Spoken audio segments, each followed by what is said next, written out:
ఆయన ఎక్కడున్నాడు అన్నది కాదు ప్రధానం. మీరు ఆర్తితో పిలిస్తే వినడానికి ఆయన సిద్ధంగా ఉన్నాడు, అంతే. అనంతమైనటువంటి వస్త్రాలు వచ్చేసాయి. అందుకని భగవానుడు సర్వకాలముల యందు సిద్ధంగా ఉంటాడు ఆ ఆర్తికి. ఆ ఆర్తికి అంతు లేదండి. నిజానికి భాగవతుల ఆర్తికి ఒక హద్దు ఉంటుంది.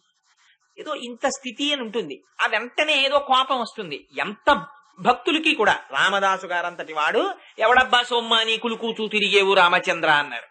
కానీ పరమేశ్వరుడి ఆర్తి ఇంకా ఇంకా మెట్లు దిగిపోతారు ఆయన. ఎంత మెట్లు దిగిపోతారంటే మీకు ఒక్క ఉదాహరణ చెప్తాను. పురంధరదాసు గారిని ఒక భక్తుడు ఉండేవాడు. ఆయనకి ప్రతిరోజు చంద్రభాగా నది ఒడ్డున ఉండగా బాగా ముసలివారు అయిపోయారు, పండరీపురంలో ఉండేవారు. పాండురంగడికి సుప్రభాతం చేస్తుంటే వెళ్లి దర్శనం చేసుకోవడం ఆయనకి అలవాటు. ఆయన దగ్గర ఓ శిష్యుడు ఉండేవాడు అప్పన్న అని. ఈయన ప్రతిరోజు పాపం పుండరీకుడు వృద్ధుడైపోయాడు కదా అని చెప్పి పురంధరదాస్ గారి కోసమని వేడి నీళ్లు తెచ్చి పెట్టేవాడు. ఆ వేడి నీళ్లు స్నానం చేసి వెళ్లేవారు. ఓ రోజున ఈ అప్పన్న ఎందుకో వేడి నీళ్లు తేవడం ఆలస్యమైంది. ఆయన ఎటో వెళ్ళాడు. సుప్రభాతానికి వేళ మించిపోతోంది. అప్పన్న అప్పన్న అని అరుస్తున్నారు. అయ్యో అరుస్తున్నాడు, పాపం నా దగ్గరికి రావాలని ఆర్తి పొందుతున్నాడని పరిగెత్తుకుని వెళ్ళి ఆ పాండురంగడే వేడి నీళ్లు తెచ్చి అక్కడ పెట్టాడు.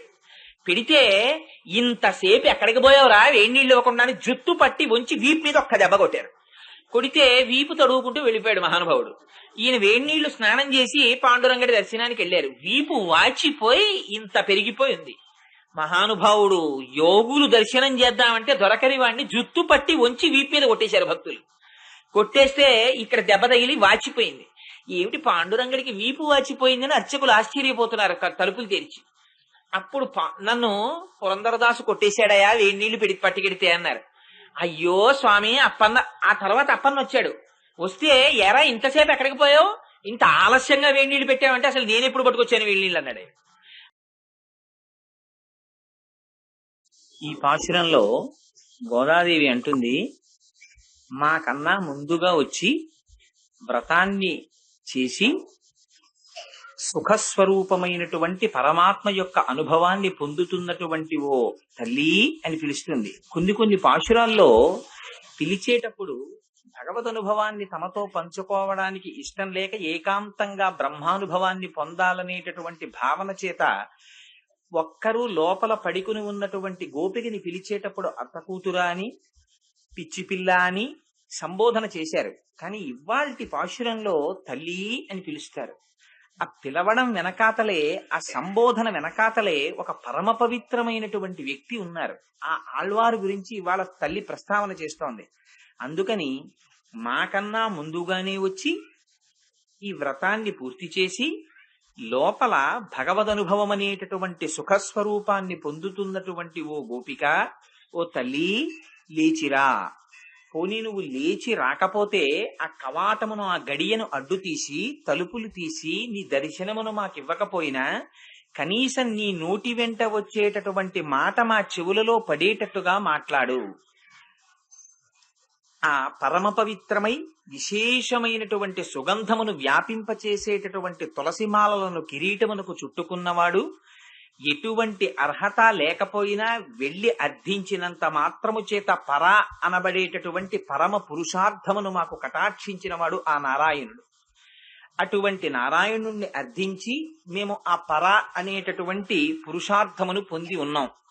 కాని నువ్వు ఆ రామచంద్రమూర్తి చేతిలో హతుడై మృత్యువుని పొందినటువంటి కుంభకర్ణుని యొక్క నిద్ర ఆయన మరణించేటప్పుడు నీకు ఇచ్చాడా అన్నట్టుగా ఆ నిద్ర కన్నా ఎక్కువ నిద్రని పొంది ఉన్నావు. ఆ నిద్ర నుండి లేచి ఒక్కసారి తెలివి తెచ్చుకుని బహిర్ముఖురాలవై బయటికి వచ్చి మాతో మాట్లాడు అని ఇవాళ ఆ గోపికని పిలుస్తారు. కానీ ఈ పాశురంలో పిలిచేటప్పుడు చాలా పరమ పవిత్రమైనటువంటి ఒక మూర్తిని ప్రస్తావన చేస్తున్నారు. మీకు ఆ గోపికల్ని నిద్ర లేపడంలో వైష్ణవ సాంప్రదాయంలో లోపల 12 ఆళ్వారులు ఉన్నటువంటి ఆలయమునకే పూర్తి మర్యాదతో కూడినటువంటి ఆలయంగా భావిస్తారని, అందుచేత 12 ఆళ్వార్లు కాకపోయినా అందులో ఒక ప్రమాణము చేత 10 మందిని ప్రధానమైనటువంటి ఆళ్వారులుగా సేవించేటటువంటి అలవాటు ఉందని, ఆ 10 మంది ఆళ్వారులనే 10 పాశురముల ద్వారా 10 మంది గోపికలుగా నిద్రలేపుతోందని ఒకరోజు పాశురంలో విజ్ఞాపన చేసి ఉన్నాను. ఇవాళ తల్లి ప్రస్తావన చేస్తున్నటువంటి ఆళ్వారుల పేరు నమ్మాళ్వార్. వీరిని వైష్ణవ సాంప్రదాయంలో చాలా విశేషమైనటువంటి గౌరవాన్ని పొందినవారాయన. ఆ నమ్మాళ్వారి యొక్క చరిత్ర చాలా ఆశ్చర్యంగా ఉంటుంది. నిజంగా అసలు నమ్మాళ్వార్ అన్న ఒక్క సబ్జెక్టు మీద మాట్లాడడానికి ఒక వారం రోజులు పడుతుంది, అంత గొప్ప ఆళ్వార్ ఆయన. ఎందుచేత అంటే మధుర కవి అని వేరొక ఆళ్వారు ఉన్నారంటే ఆయన్ని 10 మంది ఆళ్వారులలో చేర్చలేదు, 12 ఆళ్వారులలో చేర్చారు. ఆండాళ్ళని, ఆ తర్వాత మధుర కవిని. ఆ మధుర కవి ఆళ్వారు ఉత్తర భారతదేశంలో ఉన్నారు ఒకప్పుడు. ఉన్నప్పుడు అయోధ్య పట్టణంలో ఉండగా ఒక రోజు రాత్రి ఆయన తన కుటీరంలోకి వెళ్లబోతూ ఆకాశం వంక చూశారు. చూస్తే ఆకాశంలో ఏదో వింతైనటువంటి కాంతి కనపడింది. బహుశా పక్క ఊరేదో కాలిపోతోంది అనుకున్నారు ఆయన. ఆ మరునాడు మళ్ళీ తన కుటీరంలోకి వెళ్లబోతూ ఆకాశం వంక చూశారు. ఏదో దివ్యమైనటువంటి కాంతి కనపడింది. ఏమిటి కాంతి నిన్న కనపడింది, ఇవాళ కనపడిందని ఆ కాంతి చేత ఆకర్షింపబడ్డారు. అసలు ఈ కాంతి ఏదో తెలుసుకోవాలని బయలుదేరారు. బయలుదేరితే పగటిపూట రాత్రిపూట ప్రయాణం చేస్తుండేవారు. ఆ కాంతిని అనుసరించి పగటిపూట ఆ వెళ్లడంలో అనేకమైనటువంటి క్షేత్రాల దర్శనం చేసుకుంటూ వెళ్ళిపోతున్నారు. అలా వెళ్ళగా వెళ్ళగా వెళ్ళగా వెళ్ళగా చిట్ట చివరికి దక్షిణ భారతదేశంలో ఉన్నటువంటి శ్రీరంగం దగ్గర ఉన్న ఒక ఊరు చేరుకున్నారు. చేరుకున్న తరువాత ఇంకా కాంతి కనపడడం మానేసింది. ఆయన ఆశ్చర్యపోయారు. ఏమిటిది, ఇప్పటి వరకు కనపడినటువంటి కాంతి ఇంకా కనపడలేదు, ఈ ఊరు వచ్చిన తరువాత మానేసిందని అటుగా వెళ్ళిపోతున్న ఒక వృద్ధుణ్ణి పిలిచి ఆయన అడిగారు, మీ ఊళ్ళో చూడవలసిన వింతలు ఏమైనా ఉన్నాయా అని అడిగారు. అడిగితే ఆయన అన్నారు, వింతలలోకెల్లా వింత ఒకటి ఉందయా. తల్లి కడుపు నుంచి పుట్టిన దాదిగా ఈనాటి వరకు పాలు కాని ఏదీ తాగనివాడు, ఆనాటి నుంచి ఈనాటి వరకు చింత చెట్టు తొర్రలో ఉండి అనుష్ఠానము చేసుకుంటున్నవాడు, బ్రహ్మానుభవమును పొందినవాడు ఒక మహాపురుషుడు ఉన్నాడు మా ఊళ్ళో. ఆయన అదిగో చింత చెట్టు యొక్క తొర్రలో ఉన్నారు, వెళ్ళి చూడమన్నారు. సరే, ఆయన నడిచి వచ్చి ఆ చింత చెట్టు తొర్రలో ఉన్నటువంటి స్వామిని చూశారు. చూస్తే ఆశ్చర్యం ఏమైందంటే ఆయన వచ్చి ఇలా చూడగానే ఇన్నాళ్ల నుంచి ఆయనకి ఆకాశంలో కనపడుతున్నటువంటి కాంతి ఈ చింత చెట్టు తొర్రలో ఉన్నటువంటి మూర్తిలోకి ఉపసంహారమైనట్లు కనపడింది. ఓహో, నాకు కనపడుతున్నటువంటి దివ్యమైన దీప్తి మహాపురుషుడే అనుకున్నారు. ఆయన అంతర్ముఖులై ఉన్నారు. ఆయన్ని ఎలా బయటికి తీసుకురావాలని ఆలోచించారు. అదే ఆ ఆళ్వారినే ఇవాళ పాశురంలో అమ్మవారు పిలుస్తోంది. అందుకే అంత జాగ్రత్తగా పిలవడం. ఆయన దగ్గరికి వెళ్లి మధుర కవి ఒక రాతిని విడిచిపెట్టారు. ఆ రాయి కింద పడి చప్పుడైంది. ఆ చప్పుడుకి ఆయన మెల్లమెల్లగా బహిర్ముఖులయ్యారు. బహిర్ముఖులైన తర్వాత ఇంత బ్రహ్మజ్ఞానం అనుభవిస్తున్నాడు కనుక ఈయన్ని ఒక ప్రశ్న వెయ్యాలనుకున్నారు. సరే, అది వేదాంతానికి సంబంధించినటువంటి ఒక చిత్రమైనటువంటి ప్రశ్న ఒకటి వేశారు. ఆయన అంతే చిత్రమైన జవాబు చెప్పారు. సరే, ఇప్పుడు నమ్మాళ్వారు అన్నది సబ్జెక్ట్ కాదు కాబట్టి అంత లోతుగా నేను వెళ్ళడం లేదు. ఆ చిత్రమైన జవాబు విని వెంటనే ఈయన సాష్టాంగం చేశారు. చేసి, నీ వంటి మహాపురుషుడి కోసమే నేను ఇంతకాలంగా వెతుకుతున్నాను, నాకు ఇన్నాళ్లకి గురువు లభించాడు అన్నారు. ఆయన పేరే నమ్మాళ్వార్. ఆయనకే అనేకమైనటువంటి పేర్లున్నాయి. ఆయన్ని శఠకోపులు అని పిలుస్తారు వైష్ణవ సాంప్రదాయంలో. శఠకోపులంటే మనందరికీ శఠమని ఒక వాయువు పట్టుకుంటూ ఉంటుంది. ఆ వాయువు ఎప్పుడు పట్టుకుంటుందంటే తల్లి కడుపులో ఉండగా మనకు ఒకసారి పూర్వజన్మ స్మృతి ఉంటుంది. ఇంతకు ముందు ఎన్ని కోట్ల జన్మలు అనుభవించామో కళ్ళ ముందు ఒక్కసారి సినిమా రీల్ తిరిగినట్టు తిరుగుతుంటుంది. తిరిగితే ఇన్ని ఉపాధులు పొంది ఇంతమందితో సంబంధం పెట్టుకుని ఇంతమందికి భార్యో భర్తో తల్లో తండ్రో పిల్లాడో పిల్లో అన్నో తమ్ముడో అక్కో చెల్లెలో ఇన్ని సంబంధాలు పెట్టుకున్నా ఎవ్వరి వల్ల నేను ఉద్ధరింపబడలేదు అని ప్రార్థన చేస్తాడు. స్వామి, ఇంకొక అవకాశం ఇయ్యి, నన్ను బయటికి తోసేయి, నేను ఈ మాట నీ పాదములు విడిచిపెట్టనంటాడు. అంటే స్వామి ప్రసూతి వాయువై బయటికి తోసేస్తారు. తోసేస్తే భూమి మీద పడగానే శఠమనేటటువంటి వాయువు వచ్చి పట్టుకుంటుంది. ఈ వాయువు పట్టుకోగానే ఆ పూర్వజన్మ స్మృతి పోతుంది. అందుకని ఆ శఠమునకు అరి కాబట్టి దేవాలయానికి వస్తే శఠారి పెట్టండి అని పెట్టించుకుంటారు. ఆ శఠారి తల మీద పెట్టించుకుంటే మళ్ళీ ఒక్కసారి తాను అసలు ఈ శరీరంతో ఈ భూమండలం మీదకి ఎందుకు వచ్చాడో జ్ఞాపకం వస్తుంది, ప్రయోజనం. భగవంతుణ్ణి పొందడానికి వచ్చాననేటటువంటి స్మృతిని పొందడానికి ఆ పాదుకలని శఠారి అన్న పేరుతో పెట్టించుకుంటారు. నమ్మాళ్వారు వారు కూడా తల్లి కడుపులోంచి బయటికి రాగానే అసలు నమ్మాళ్వారు జననమే చాలా చిత్రంగా జరిగింది. ఎందుకంటే క్యారియర్ అనేటటువంటి పేరు కలిగిన తండ్రి గారు ఆయన భార్యతో కలిసి పిల్లలు లేక ఒక దేవాలయానికి వెళ్ళారు. శ్రీ మహావిష్ణువు యొక్క దేవాలయానికి వెళ్ళి ప్రకటంగా ప్రార్థన చేశారు, నాకు వంశోద్ధారకుడైన కుమారుడు కావాలని. వెంటనే శ్రీ మహావిష్ణువు అక్కడ ఉన్నటువంటి అర్చక స్వామిని ఆవేశించారు. ఆయన నోటి వెంట మాట వచ్చింది, వేరొకరేమిటి, నేనే నీ కడుపున కొడుకుగా పుడుతున్నాను అన్నారు. సరే, దీని వెనకాతలు ఇంకా చాలా పెద్ద కథ ఒకటి జరిగి ద్రవిడ భాషని ఉద్ధరించవలసినటువంటి అవసరం ఒకటి కలిగింది. ఒకనాడు శ్రీమన్నారాయణుడు వరమిచ్చి ఉన్నారు అలాగా, అది నమ్మాళ్ళవారితో చేయించాలనుకున్నారు.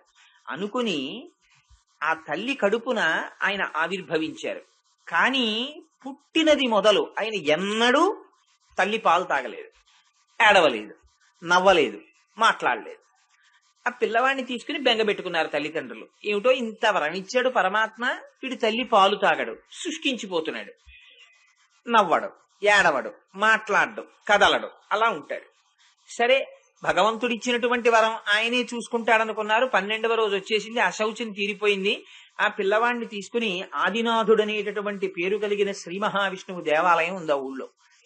ఆ ఆలయానికి తీసుకెళ్లి ఆ పిల్లవాడిని స్వామికి చూపించి, స్వామి ఈ పిల్లవాడిని ఏమి చేసినా నీదే రక్ష అని అక్కడ ఎదురుగుండా ఓ చింత చెట్టు ఒకటి ఉంటే ఆ చింత చెట్టు కూడా ఆదిశేషుడు వచ్చేట, నమ్మాళ్ళవారు వారు వస్తున్నారని వచ్చి అది తన శాఖలతో కొన్ని 100 మందికి నీడనివ్వగలిగినటువంటి చెట్టు. ఆ ఆదిశేషుడే చింత చెట్టుగా వెలిస్తే ఆ చెట్టుకు ఉయ్యాల కట్టి అందులో ఆ పిల్లవాడిని పడుకోబెట్టి ఇంక ఈ పిల్లవాడిని మన ఇంటికి తీసుకెళ్లి చేసేది కనపట్టలేదని ఆ ఉయ్యాల్లో విడిచిపెట్టి వెళ్ళారు. ఆ పిల్లవాడు మెల్లిగా ఉయ్యాల్లోంచి దిగి ఆ చింత చెట్టు తొర్రలోకి వెళ్లి కూర్చున్నాడు. ఆయన ఎప్పుడూ ఎవరితోనూ మాట్లాడలేదు, అందులో కూర్చుని ఉండేవారంతే. కూర్చుని పుట్టిన దగ్గర నుంచి ఆయన బ్రహ్మానందాన్ని పొందుతూ ఉండిపోయారు. ఇది ఎలా చేశారు, ఎందుకు చేశారంటే మనకి తెలియదు. ఇది మనం నోటితో చెప్పడానికి వాక్కు అందేది కాదు, ఆయన కారణ జన్ములు. అందుకే మిగిలిన ఆళ్వార్ల కన్నా నమ్మాళ్ళవారికి ఒక ప్రత్యేకత ఇస్తారు వైష్ణవ సాంప్రదాయంలో. మిగిలిన వారు ఏదో ఒక ఆయుధము యొక్క అంశ, నమ్మాళ్ళవారికి ఒక్కరికి వైష్ణవ సాంప్రదాయంలో ఒక ప్రత్యేకమైనటువంటి గౌరవవాచకం ఉంది, ఆచార్య అని పిలుస్తారు ఆయన్ని. ఆయన తిరువాయిమొళి అనేటటువంటి పరమ పవిత్రమైనటువంటి గ్రంథాన్ని ఒకటి ఇచ్చారు. అది ఇంచుమించుగా వేదముల యొక్క సారము అని నమ్ముతారు వైష్ణవ సాంప్రదాయంలో ఉన్నవాళ్ళు. అటువంటి నమ్మాళ్ళవారు వారు పుట్టిన దగ్గర నుంచి చాలా వింతగా ప్రవర్తించడం వల్ల మారన్నని పిలిచారు ఆయన్ని. ఎందుకని అసలు పిల్లాళ్ళ ఆయన పాలు తాగలేదు, పిల్లల్లా ఏడవలేదు, పిల్లల్లా నవ్వలేదు, పిల్లల్లా కదలలేదు, పిల్లల్లా మాట్లాడలేదు, పిల్లల్లా ప్రవర్తించలేదు, అందుకని మారన్నని పిలిచారు. అందరికీ తల్లి కడుపులోంచి బయటికి రాగానే శఠమనే వాయువు వచ్చి పట్టుకుంటుంది.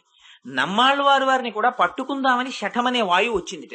వస్తే పుడుతూనే ఆయన హుంకారం చేశారు. ఆ హుంకారం చూసి ఆ శఠం పారిపోయింది. ఆ శఠము పట్ల హుంకారము చేసిన వారు కనుక ఆయనకి శఠకోపులని పేరు వచ్చింది. ఆయన చింత చెట్టు తొర్రలో కూర్చుని తపస్సు చేస్తున్నప్పుడు పరమప్రీతి చెందినటువంటి ఆదినాథుడనేటటువంటి పేరు కలిగిన శ్రీ మహావిష్ణువు తన మెళ్ళలో ఉన్నటువంటి ఆ వనమాలని తీసి ఆయన మెళ్ళలో వేశారు. అందుకని ఆయన్ని వకుళమాలా విరాజితుడు అనేటటువంటి అర్థం వచ్చేటట్లుగా కూడా ఆయన్ని పిలుస్తారు. అందుకని ఇన్ని రకాలైనటువంటి చిత్రములు ఆయన జీవితంలో ఉన్నాయి. ఆ నమ్మాళ్ళవారు వారు ఒక్క మధుర కవితో మాట్లాడారు. ఆయన వచ్చి అక్కడ నిలబడిన తరువాత ఉత్తర భారతదేశం నుంచి ప్రతిరోజు ప్రయాణం చేసి వచ్చి అక్కడ నిలబడిన తరువాత మధుర కవి ఆళ్వార్తో మాట్లాడారు. ఆయన తరువాత అనేకమైనటువంటి గ్రంథాలు రాశారు. అవి సాక్షాత్తుగా వేదముల యొక్క సారమే అందులో నిక్షిప్తము చేశారు అని వైష్ణవ సాంప్రదాయములో ఉండేటటువంటి పెద్దలందరూ విశ్వసించి అవి ప్రపన్నులకు శరణ్యములు అని విశ్వసిస్తారు. అదిగో అంత పరమ పవిత్రమైనటువంటి ఆళ్వార్ నమ్మాళ్ళవార్. ఇవాళ తల్లి ఆ నమ్మాళ్ళవారిని ఈ పాశురంలో ప్రార్థన చేస్తోంది.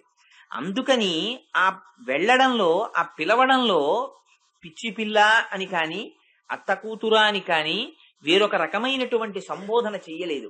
తల్లి అని పిలిచింది. ఎందుకంటే ఆయనకు ఒక్కరికే ఆచార్య అని ఒక సంబోధన ఉంది.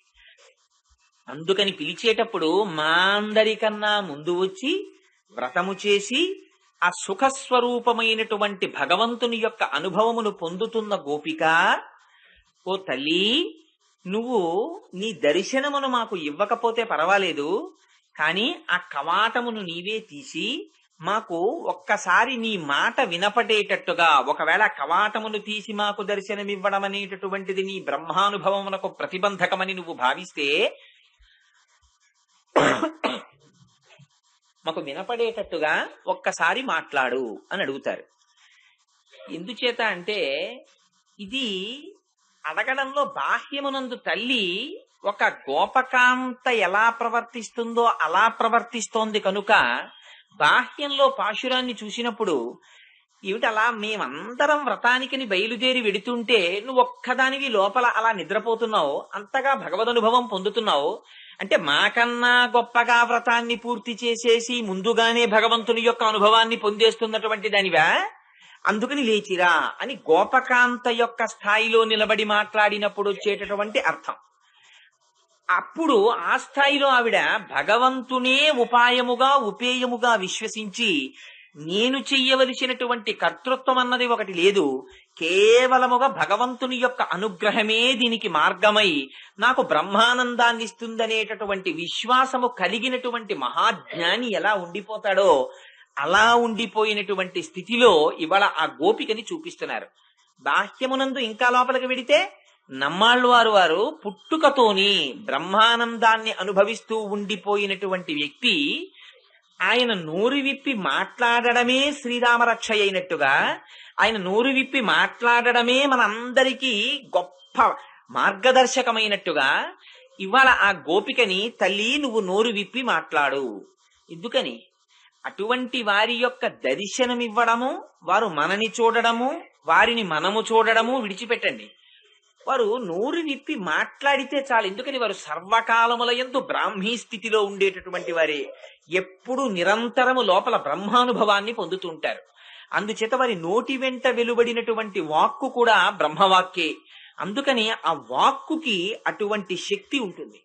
అందుకని అటువంటి మాటలు, వారి నోటి వెంట వచ్చినటువంటి మాటలు మనకి మార్గదర్శకములై ఉంటాయి. ఒక్క మాట వారు నోరు విప్పి మాట్లాడతారు, ఆ మాట ఎటు తీసుకెళ్లిపోతుందో, ఎంత లోతుకి తీసుకెళ్తుందో, ఎంతమందిని మారుస్తుందో, దాని మీద ఎన్ని వ్యాఖ్యానాలు వస్తాయో మనం అర్థం చేసుకోలేము. ఇక్కడ వీళ్ళు మాట్లాడుతున్నది బయటికి ఏదో బాహ్యంలో పాశురంలా కనపడుతుంది, కానీ లోపల నిజంగా అటువంటి బ్రాహ్మీ స్థితిలో ఉండి భగవంతుణ్ణి అనుభవించేటటువంటి వారు నోరు విప్పి మాట్లాడినటువంటి మాట చాలా లోతైనటువంటి భావనతో ఉంటుంది. దీనికి మీకు ఈ మధ్య కాలంలోది ఒక్క ఉదాహరణ చూపిస్తాను.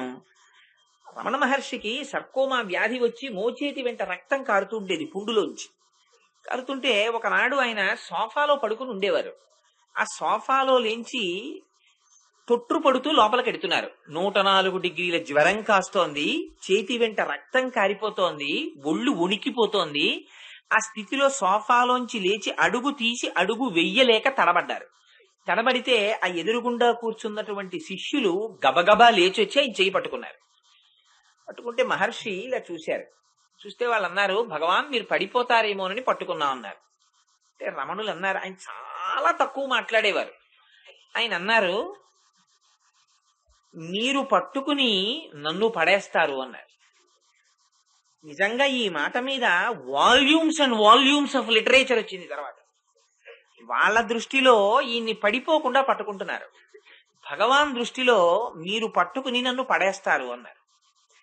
ఆ మాట అనడంలో చాలా గొప్ప భావన ఉంది. అందుకే ఆయన దగ్గరికి ఎవరైనా వచ్చి, ఏమండి ఆశ్రమంలో ఓవర్ హెడ్ వాటర్ ట్యాంక్ కట్టిద్దాం అనుకుంటున్నాం, 5,000 లీటర్లు చాలా, 10,000 లీటర్లు పెట్టించమంటారా అని అడిగితే మీరేమీ చెయ్యకుండా ఉండడం నాకు ఎక్కువ ఆనందం అనేవారు. ఇలా వెంటపడ్డ వాళ్ళందరూ ఆఖరికి ఏ స్థాయికి ఆయన్ని దింపేస్తారో ఆయనకి తెలుసు, లేనిపోని లంపటాలు కల్పిస్తారని. అందుకని చాలా దూరంగా ఉండేవారు. ఆ జ్ఞానమును పొందనివాడు, ఆ స్థితిని పొందనివాడు ఏదో పెద్ద ప్రయోజనం చేసినట్టుగా ఆయనకి శరీరమునందు భావన లేని వాడిని వెళ్ళి ఆయన శరీరం పడిపోతుందేమోనని పట్టుకోవడం అంటే ఆయన్ని కూడా లాగేయడం శరీర స్థితిలోకి. ఆయన ఆత్మస్థితిలోకి నువ్వు పెరగలేదు, ఆయన్ని శరీర స్థితిలోకి లాగుతున్నావు. నీకు ఎప్పటికి అర్థం అవుతుంది? నా దగ్గర ఎన్నాళ్ళు కూర్చుంటే అర్థం అవుతుంది, ఇది ఎన్నాళ్ళు వింటే అర్థం అవుతుంది నీకు. ఇది ఆయన బాధ. అందుకని నన్ను పడకుండా పట్టుకున్నాననుకుని మీరు నన్ను పడేస్తారన్నారు. అంటే మీరు నన్ను ఇలా పట్టుకోగా మీరు పెరగడమేమో, నేను పడిపోతానేమో కూడా. అందుకని ఆ మాటలో అంత వ్యంగ్యం, ఆ మాటలో అంత ఉద్ధరణ, అలా వాళ్ళు నోరు విప్పి మాట్లాడడమే చాలు. ఒక్క మాట మాట్లాడారా అది మన జీవనమునకు రక్షణ హేతు అవుతుంది. అది మనం నడవవలసినటువంటి మార్గాన్ని సూచిస్తుంది. అది ఎలా మనం ప్రవర్తించాలో నేర్పుతుంది. అందుకని ఇవాళ గోపికలు అంటారు, నువ్వు నీ దర్శనమును ఇయ్యకపోతే సరి. ఎందుకనంటే బ్రహ్మానుభవాన్ని అనుభవించేటటువంటి వ్యక్తుల యొక్క దర్శనము కూడా అంత తేలికేం కాదు. అసలు యథార్థంగా పాశురాన్ని ఒక్కసారి అలా పక్కన పెట్టండి. పక్కన పెట్టి మీరు బాహ్యంలోకి వచ్చి ఒక్కసారి మామూలుగా మాట్లాడుకుంటే అసలు ఈ బ్రహ్మానందాన్ని అనుభవించడం అనేటటువంటి స్థితిని పొందినటువంటి మహాపురుషులుంటే వాళ్ళు అంత తేలికగా బ్రహ్మానందాన్ని వాళ్ళు అనుభవిస్తుండగా మనకి దర్శనాన్ని పొందేటటువంటి స్థితిలో కూడా వాళ్ళంత తేలికగా ఏం దొరకరు. అసలు వాళ్ళు ఎక్కడో చాలా నిర్జనమైనటువంటి ప్రదేశంలో గుహలలో కూర్చుని ఆ బ్రహ్మానందాన్ని పొందుతుంటారు తప్ప అందరిలోకి వచ్చి ప్రదర్శన కోసం అని చెప్పి బ్రహ్మానందాన్ని అనుభవిస్తున్నాడని పద్మాసనాలేసి కూర్చునేటటువంటి వాళ్ళు చాలా తక్కువగా ఉంటారు. అందుకని అసలు అటువంటి స్థితిలో ఉన్న వాళ్ళని దర్శనం పొందడమే కష్టం. అసలు అవి రెండు పరస్పర భిన్నాలు. బ్రహ్మానందం అనుభవిస్తున్న వాడికి బాహ్య జగత్తుతో సంబంధం లేదు కనుక వాడు అంతర్ముఖుడై ఉంటాడు. అంతర్ముఖుడై ఉన్నవాడు మీకు దర్శనం ఎలా ఇస్తాడు? అది కుదిరేటటువంటి విషయం కాదు. రెండు, అంతర్ముఖుడైపోయినటువంటి వ్యక్తి యొక్క అనుభవాన్ని మీరెలా దర్శిస్తారు? అది మీ బాహ్యనేత్రమునకు దొరికేది కాదు. చేత ఈ రెండు పొసగనటువంటివి. వారి బ్రహ్మానందాన్ని నేను దర్శించానంటే అంతకన్నా అబద్ధం లేదు. అందుకని ఇవాళ ఎంత జాగ్రత్తగా ఉంటాయో చూడండి ఆ మాటలు. ఆవిడంది, నీ యొక్క దర్శనము మాకు లభించకపోయినా నీ మాట మాకు వినపడాలంటారు. ఆ మాట వినపడడానికి ఆవిడ బయటికి రావాలి. ఆ బ్రహ్మానుభవంలోంచి మళ్ళీ బాహ్య ప్రపంచంలోకి రావాలి. వస్తే తప్ప మాట్లాడడం కుదరదు. అందుకే పాశురాన్ని పూర్తి చేసేటప్పుడు చిట్ట చివరికి వెళ్ళినప్పుడు చాలా చిత్రమైన మాటలు మాట్లాడుతుంది. నువ్వు నిద్రలోంచి జాగ్రత్తగా బయటికి వచ్చి తెలివి తెచ్చుకుని బాహ్య స్మృతిని పొంది అప్పుడు నువ్వు మాతో మాట్లాడు అంటుంది. అది అంతర్ముఖులైనటువంటి వారు బహిర్ముఖులు అవ్వడం కూడా అదేదో ఠక్కని ఇలా ఉన్నవాళ్ళు అలా ఏం రారు. దానికి కూడా కొంత ప్రాసెస్ ఉంటుంది. చాలా గ్రాడ్యువల్ గా బయటికి వస్తారు. సహస్రారంలోకి కుండలిని తీసుకెళ్లిన వాళ్ళు మళ్ళీ కుండలిని ఎంత జాగ్రత్తగా దింపుతారో అలా బాహ్య స్మృతి పొందడానికి కూడా అలాగే సమయం పడుతుంది. ఇదిగో అటువంటి బ్రాహ్మీ స్థితిలో పుట్టిన దగ్గర నుంచి శరీర అపేక్ష లేకుండా పాలు కూడా తాగకుండా బ్రహ్మము చేత పోషింపబడి ఉండిపోయినటువంటి మహాపురుషుడైన నమ్మాళ్ళ వారి గురించి మాట్లాడుతోంది అమ్మవారి ఇవాళ. అందుకని ఆ పాశురంలో మాటలు కూడా అలాగే ఉంటాయి. అంటూ ఆవిడ అంటుంది, ఆ నారాయణమూర్తి అపారమైనటువంటి సుగంధాన్ని వెదజల్లేటటువంటి తులసిమాలను తన కిరీటమునకు చుట్టుకుని ధరించి ఉన్నవాడు. ఏ అర్హత లేకపోయినప్పటికీ మేము వెళ్లి ప్రార్థించినంత మాత్రము చేత మాకు పరమ పురుషార్థమైనటువంటి పర అనేటటువంటి వాయిద్యాన్ని ఇచ్చినవాడు అంది. చూడండి, ఆ రెండు మాటలు ప్రయోగించింది ఆవిడ. ఆయన ఎటువంటి నారాయణుడుట? తులసిమాలను తెచ్చి తన కిరీటమునకు చుట్టుకున్నటువంటి నారాయణుడు, లేదా తులసిమాలలు చుట్టబడినటువంటి కిరీటమును ధరించిన నారాయణుడు. ఆయన తెచ్చి చుట్టుకోడుగా, చుట్టబడి తులసిమాలలు చుట్టిన కిరీటం ఉన్నవాడు. ఈ తులసిమాల చుట్టుకోవడం అనేటటువంటిది ఒక విచిత్రమైన ప్రయోగం. ఎందుకంటే తులసి శ్రీమన్నారాయణుడికి అలంకారం చేస్తారు. అందుకే రామదాసు గారు కూడా మొట్టమొదటి పద్యంలోనే శ్రీరఘురామ చారు తులసీ దళధామ శమక్షమాది శృంగార గుణాభిరామ త్రిజగన్నుత శౌర్యరమాలలామ దుర్వార కబంధ రాక్షస విరామ జగజ్జన కల్మషార్ణవోత్తారక నామ భద్రగిరిదాశరథి కరుణాపయోనిధి అన్నారు. ఆ రాముడు సాక్షాత్ నారాయణుడని చెప్పడానికి తులసిని ధరించిన వాడు అని నిరూపించారు. ఆ తులసి ఒకటి వరం, నిన్ను నేను ధరిస్తాను అని తులసికి వరం ఇచ్చారు తులసీ జలంధర్లో శ్రీమన్నారాయణుడు. అందుకని అది ఆకు కానివ్వండి ఏది కానివ్వండి శ్రీమన్నారాయణుడు చేత వరము పొందడం వల్ల పరమ పవిత్రం. అటువంటి వరమును పొందడానికి ఆవిడ చేసిందేమిటి? శ్రీమన్నారాయణుణ్ణే పొందాలనేటటువంటి విశేషమైన ఆర్తి మాత్రమే శరణ్యవంతి. అయ్యో భగవానుణ్ణి పొందాలి అని తాపత్రయం పడితే అందుకే తులసికి సహజమైనటువంటి సుగంధం ఉంటుంది. తులసికి సహజమైనటువంటి సుగంధం ఎటువంటిదో భక్తుడికి కూడా భగవంతుణ్ణే పొందాలనేటటువంటి ఆర్తి కలిగి ఉండడం అనేటటువంటి ప్రధానముగా ఉండవలసినటువంటి నియమం. అలాగే భక్తుడికి ఎంత ఆర్తి ఉంటుందో భగవానుడికి కూడా అంతే ఆర్తి ఉంటుంది. అందుకని ఆయన సువాసన వచ్చేటటువంటి తులసిమాలలు చుట్టబడిన కిరీటం ఉన్నవాడు. మనం అనుకుంటాం మనమే భగవంతుడి గురించి ఆర్తి పొందుతున్నాం అనుకుంటాం. కానీ మనం ఒక్క మెట్టెక్కి పిలిస్తే 10 మెట్లు దిగడానికి ఆర్తి పరమాత్మకు ఉంటుంది. కింద పిల్లవాడు పెద్ద కేక వేశాడు అనుకోండి, ఆడుకుంటూ ఆడుకుంటూ, తండ్రి గారు 2nd ఫ్లోర్ లో ఉన్నాడు, కొడుకు కింద ఫ్లోర్ లో ఉండి నాన్నగారండి అని ఒక పెద్ద కేకేశాడు. వాడు ఎందుకు వేశాడో కూడా అక్కర్లేదు, పరిగెత్తుకుంటూ 2 ఫ్లోర్లో దిగొస్తాడంతే తండ్రి. వాడు వేసింది ఒక్క కేక, ఒక మెట్టెక్కుతూ, దానికి 150 మెట్లు తండ్రి దిగిపోతాడు. ఎందుకని? ఆ కేక వెనక ఉన్న ఆర్తి దింపేస్తుంది. అలా భగవానుడు కూడా భక్తుల్ని రక్షించుకోవడం కోసం తానే దిగి వస్తాడు. శ్రీమద్ రామాయణంలో రామచంద్రమూర్తి అరణ్యవాసానికి వెడుతున్నారు. వెడుతున్నప్పుడు సీతమ్మ తల్లి చాలా చిత్రమైన ప్రశ్న వేసింది. ఏమయ్యా, మీ నాన్నగారు 14 సంవత్సరాలు అరణ్యవాసం చెయ్యమన్నారు, నిన్ను తాపసిగా ఉండమన్నారు. తాపసిగా ఉండి అరణ్యవాసం చేసేటటువంటి వాడికి నీకు చేతిలో ఈ ధనస్సు ఎందుకయ్యా అని అడిగింది ఆవిడ. అడిగి ఆవిడ ఒక చాలా విచిత్రమైన కథ ఒకటి చెప్పింది. పూర్వకాలంలో ఒక ఆయన్ని దొంగలు తరువుకొస్తున్నారు. వెనక నుంచి తరువుకొస్తుంటే ఆర్తితో పరిగెత్తాడు.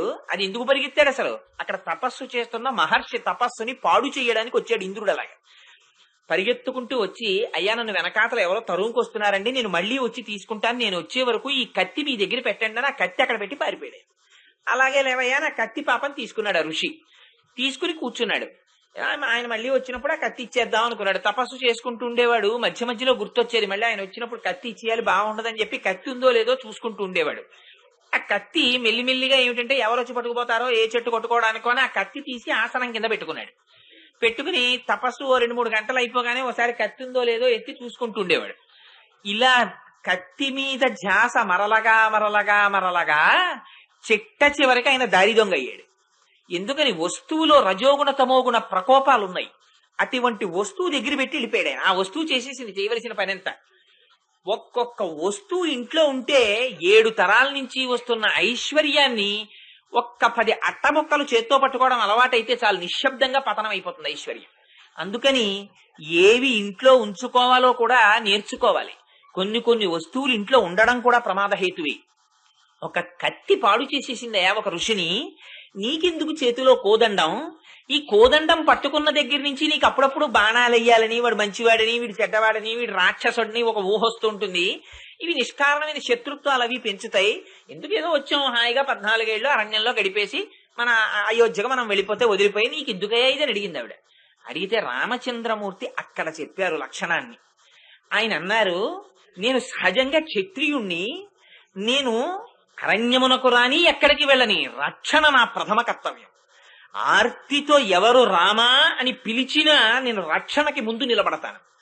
ఆ రక్షణకి పనిముట్టైనటువంటి కోదండం ఆ రక్షణకి సూచనగా ఎప్పుడూ నా చేతుల్లో ఉంటుంది, దీన్ని విడిచిపెట్టను అని మహర్షులు వచ్చి రామా నువ్వు మమ్మల్ని రక్షించాలన్నారు. మిమ్మల్ని తప్పకుండా రక్షిస్తానన్నారు.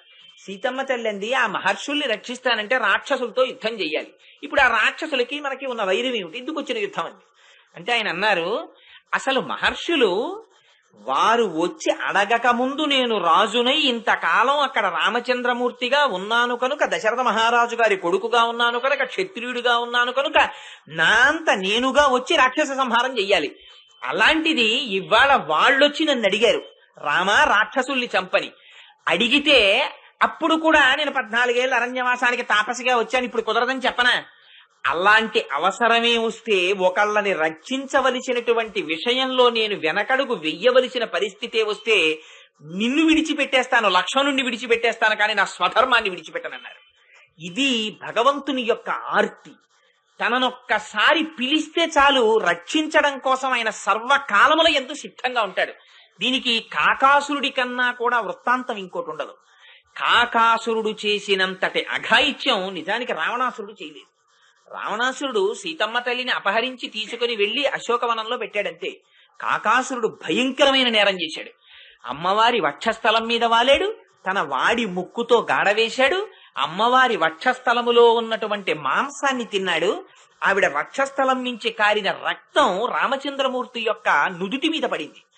పడి తడి తగలగానే ఆయన నిద్రలేచి, ఎవర్రా 5 తలల పాముతో ఆడుకుంటున్నవారని చెప్పి, కక్రీడతి సరోషేణ పంచవక్త్రేణ భోగిన వీక్షమాణస్తతస్థం వై వాయుసం సముదైక్షత అని ఎవరు 5 తలల పాముతో ఆడుకుంటున్నవారని సీతమ్మ తల్లిని పంచముఖ గాయత్రిగా ఆవిడ స్వరూపాన్ని బయట పెట్టేశారు.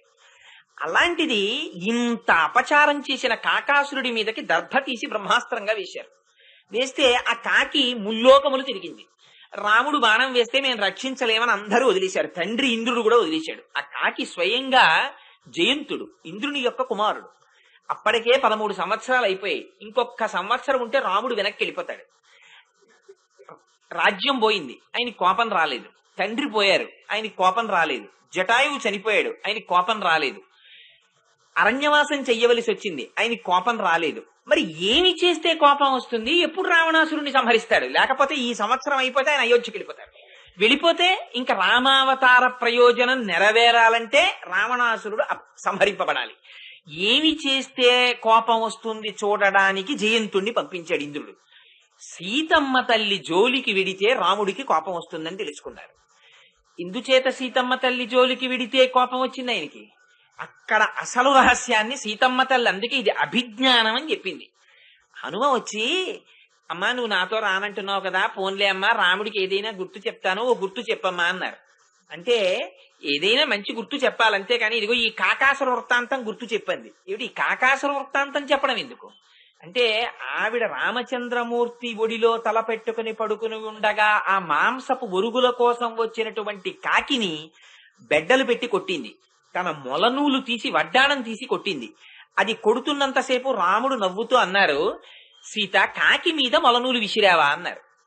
అదే సీతమ్మ చెట్టు దగ్గర కూర్చుని రాముడు ఆవిడ ఒడిలో పడుకుని నిద్రపోతుండగా తాను కదిలితే రామచంద్రమూర్తి యొక్క నిద్రాకాలిక సౌందర్యమునకు భంగం ఏర్పడుతుందని కదలడం మానేసి కాకి వచ్చి వక్షస్థలాన్ని పొడుస్తున్న కన్నుల వెంట నీరు కారుస్తూ కూర్చుండిపోయింది. వెంటనే లేచి బ్రహ్మాస్త్రం వేశారు. మొలనూలు తీసి విసిరితే నవ్విన రాముడు తాను బ్రహ్మాస్త్రం వేయడం ఏమిటి అంటే, రాముని యందే మనసు పెట్టుకుని తనని తాను రక్షించుకోవడం మరిచిపోయి శరణాగత చేసినటువంటి భక్తుల్ని రక్షించడానికి బ్రహ్మాస్త్రం విడిచిపెట్టేశాడు. ఇక్కడ సీతమ్మని రక్షించాలన్న త్వరలో సీతమ్మకి జరిగినటువంటి అపచారమును మనసులో పెట్టుకున్నటువంటి ఖేదముతో బ్రహ్మాస్త్రం వేసిన రాముడు ముల్లోకములు తిరిగి వచ్చి కాకము పడిపోయింది ఆయన ముందు.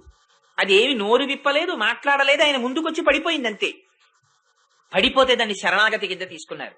నువ్వు వచ్చి పడిపోయావు కనుక బ్రహ్మాస్త్రాన్ని విడిచిపెడితే దానికి ఏదో ఒకటి ఇవ్వకుండా ఉండకూడదు కనుక నువ్వేది ఇచ్చేస్తావు చెప్పమన్నారు.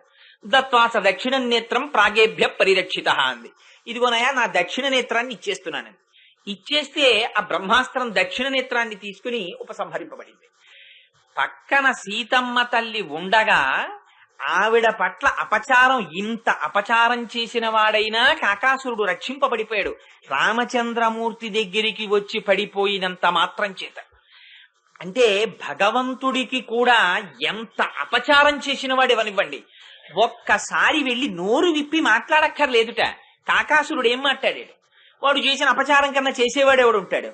ఇలా 2 చేతులు కైమోడ్చి శిరస్సు వంచి ఇలా నిలబడితే చాలట స్వామి దగ్గర. అయ్యయ్యో ఇంతకాలం నుంచి నేను వీడిని రక్షించలేకపోయానే, వీడంతటా వీడు నడిచొచ్చి నా ముందు నిలబడి కైమోడ్చి నమస్కరించాడా అని బెంగ పెట్టుకుని రక్షణ కోసమని పరుగు పరుగున వస్తాట స్వామి. అది చేసినంత మాత్రం చేత చాలు. ద్రౌపదీదేవి రజస్వలా దోషంతో ఉండి ఒక చేతిని చీరకు అడ్డు పెట్టుకుని ఒక చేతిని మాత్రమే నమస్కారానికి ఉపయోగించి ప్రార్థన చేసినంతసేపు ఆయన రక్షించలేదు. మాన సంరక్షణ భారాన్ని విస్మరించి గోవిందుడే ఉన్నాడని 2 చేతులు కలిపి గోవిందా అందంతే. ఆయన ఎక్కడున్నాడు అన్నది కాదు ప్రధానం. మీరు ఆర్తితో పిలిస్తే వినడానికి ఆయన సిద్ధంగా ఉన్నాడు అంతే. అనంతమైనటువంటి వస్త్రాలు వచ్చేసాయి. అందుకని భగవానుడు సర్వకాలముల యందు సిద్ధంగా ఉంటాడు ఆ ఆర్తికి. ఆ ఆర్తికి అంతు లేదండి. నిజానికి భాగవతుల ఆర్తికి ఒక హద్దు ఉంటుంది. ఏదో ఇంత స్థితి అని ఉంటుంది, ఆ వెంటనే ఏదో కోపం వస్తుంది. ఎంత భక్తులకి కూడా రామదాసు గారంతటి వాడు ఎవడబ్బా సొమ్మా నీ కులుకూచూ తిరిగేవు రామచంద్ర అన్నారు. కానీ పరమేశ్వరుడి ఆర్తి ఇంకా ఇంకా మెట్లు దిగిపోతారు ఆయన. ఎంత మెట్లు దిగిపోతారంటే మీకు ఒక్క ఉదాహరణ చెప్తాను. పురంధరదాసు గారిని ఒక భక్తుడు ఉండేవాడు. ఆయనకి ప్రతిరోజు చంద్రభాగా నది ఒడ్డున ఉండగా బాగా ముసలివారు అయిపోయారు, పండరీపురంలో ఉండేవారు. పాండురంగడికి సుప్రభాతం చేస్తుంటే వెళ్లి దర్శనం చేసుకోవడం ఆయనకి అలవాటు. ఆయన దగ్గర ఓ శిష్యుడు ఉండేవాడు అప్పన్న అని. ఈయన ప్రతిరోజు పాపం పుండరీకుడు వృద్ధుడైపోయాడు కదా అని చెప్పి పురంధరదాస్ గారి కోసమని వేడి నీళ్లు తెచ్చి పెట్టేవాడు. ఆ వేడి నీళ్లు స్నానం చేసి వెళ్లేవారు. ఓ రోజున ఈ అప్పన్న ఎందుకో వేడి నీళ్లు తేవడం ఆలస్యమైంది. ఆయన ఎటో వెళ్ళాడు. సుప్రభాతానికి వేళ మించిపోతోంది. అప్పన్న అప్పన్న అని అరుస్తున్నారు. అయ్యో అరుస్తున్నాడు, పాపం నా దగ్గరికి రావాలని ఆర్తి పొందుతున్నాడని పరిగెత్తుకుని వెళ్లి ఆ పాండురంగడే వేడి నీళ్లు తెచ్చి అక్కడ పెట్టాడు. పెడితే ఇంతసేపు ఎక్కడికి పోయావురా వేడి నీళ్లు ఇవ్వకుండా జుత్తు పట్టి వంచి వీపు మీద ఒక్క దెబ్బ కొట్టారు. కొడితే వీపు తడువుకుంటూ వెళ్ళిపోయాడు మహానుభావుడు. ఈయన వేడి నీళ్లు స్నానం చేసి పాండురంగడి దర్శనానికి వెళ్లారు. వీపు వాచిపోయి ఇంత పెరిగిపోయి ఉంది. మహానుభావుడు యోగులు దర్శనం చేద్దామంటే దొరకని వాడిని జుత్తు పట్టి వంచి వీపు మీద కొట్టేశారు భక్తులు. కొట్టేస్తే ఇక్కడ దెబ్బ తగిలి వాచిపోయింది. ఏమిటి పాండురంగడికి వీపు వాచిపోయిందని అర్చకులు ఆశ్చర్యపోతున్నారు తలుపులు తెరిచి. అప్పుడు నన్ను పురంధరదాసు కొట్టేశాడయా వేడి నీళ్లు పట్టుకెడితే అన్నారు. అయ్యో స్వామి అప్పన్న. ఆ తర్వాత అప్పన్న వచ్చాడు. వస్తే ఎరా ఇంతసేపు ఎక్కడికి పోయావు, ఇంత ఆలస్యంగా వేడి నీళ్లు పెట్టావంటే అసలు నేను ఎప్పుడు పట్టుకొచ్చాను వేడి నీళ్ళు అన్నాడు. అందుకని అంతవరకు ఎందుకండి, మీకు ఒకే దృష్టాంతం. వెంకటేశ్వర స్వామి వారు లేరు ఇక్కడే గుళ్ళో. ఆయన గడ్డం మీద ఉంటుంది గంధంతో ఓ ముద్ర. ఇందుకు ఇక్కడ గంధంతో ముద్ర ఎందుకు అంటే, తిరుమల కొండల మీద అనంతాచార్యుల వారు ఉండేవారు. రామానుజాచార్యుల వారు ఆ రోజుల్లో తిరుమల కొండ మీద ఎవరు ఉండేవారు కాదు. ఎందుకంటే చలి భయం. ఎవ్వరూ వెళ్ళకపోతే స్వామివారికి పుష్పకైంకర్యం జరగట్లేదని ఒకసారి శిష్యులతో మాట్లాడుతూ, తిరుమల వెళ్లి ఎవరైనా కొండ మీద కాపరం ఉండి పుష్పవాటికిని పెంచి పుష్పాలని గుచ్చి మాలలో స్వామికి సమర్పిస్తారా అని అడిగారు. అడిగితే ఈ అనంతాచార్యుల వారు అప్పటికే పాపం కొంచెం పెద్దవారు. ఆయన అన్నారు, నేను వెడతాను అన్నారు. ఎందుకు ఎడతానంటే నాకు వెంకటేశ్వర స్వామి వారి మీద భక్తి ఏం కాదు, నాకు మా గురువు గారు రామానుజాచార్యుల వారి మీద భక్తి. ఆయన అడిగారు, అందుకు నేను పెడతానన్నారు. అంటే రామానుజాచార్యుల వారు అన్నారు, సరే ఎందుకో పెడతానన్నావు కదా, వెళ్ళి ఆ కొండ మీద ఉండి పుష్పమాలలు తయారు చేయన్నారు. ఈయన వెళ్ళారు. వెళ్ళవన్నీ రాళ్లు బండలు, పెద్ద నీళ్ళవి ఉండేవి కావు. ఆ కొండ తవ్వుతున్నారు. ఆ భార్య గర్భిణి. ఆవిడ పాపం వచ్చి ఈయన తవ్వినటువంటి మట్టి రాళ్లు తీసుకెళ్లి పక్కన పోసి మొక్కలు వేయడానికి వీలుగా చదును చేసుకుంటుంటే చూశారు వెంకటేశ్వర స్వామి వారు. అయ్యో నాకు పూల మొక్కలు నాటడం కోసం, పువ్వుల కోసం గర్భిణీ భార్య పెద్ద ఆయన ఇంత కష్టపడుతున్నారని పాపం ఆయనే ఓ పిల్లాడి రూపంలో గబగబా వచ్చి తాత నేను పట్టుకెళ్తాను మట్టి అన్నారు. ఈయన పాపం అలిసిపోయి ఉన్నారేమో, నువ్వెక్కడి నుంచి వచ్చావురా, ఓ పక్క నుంచి మా ఆవిడ్ని మట్టి తీసుకెళ్ళమంటే మధ్యలో ఈ పనిపాడు చేయడానికి నువ్వోడివా, వెళ్ళన్నారు.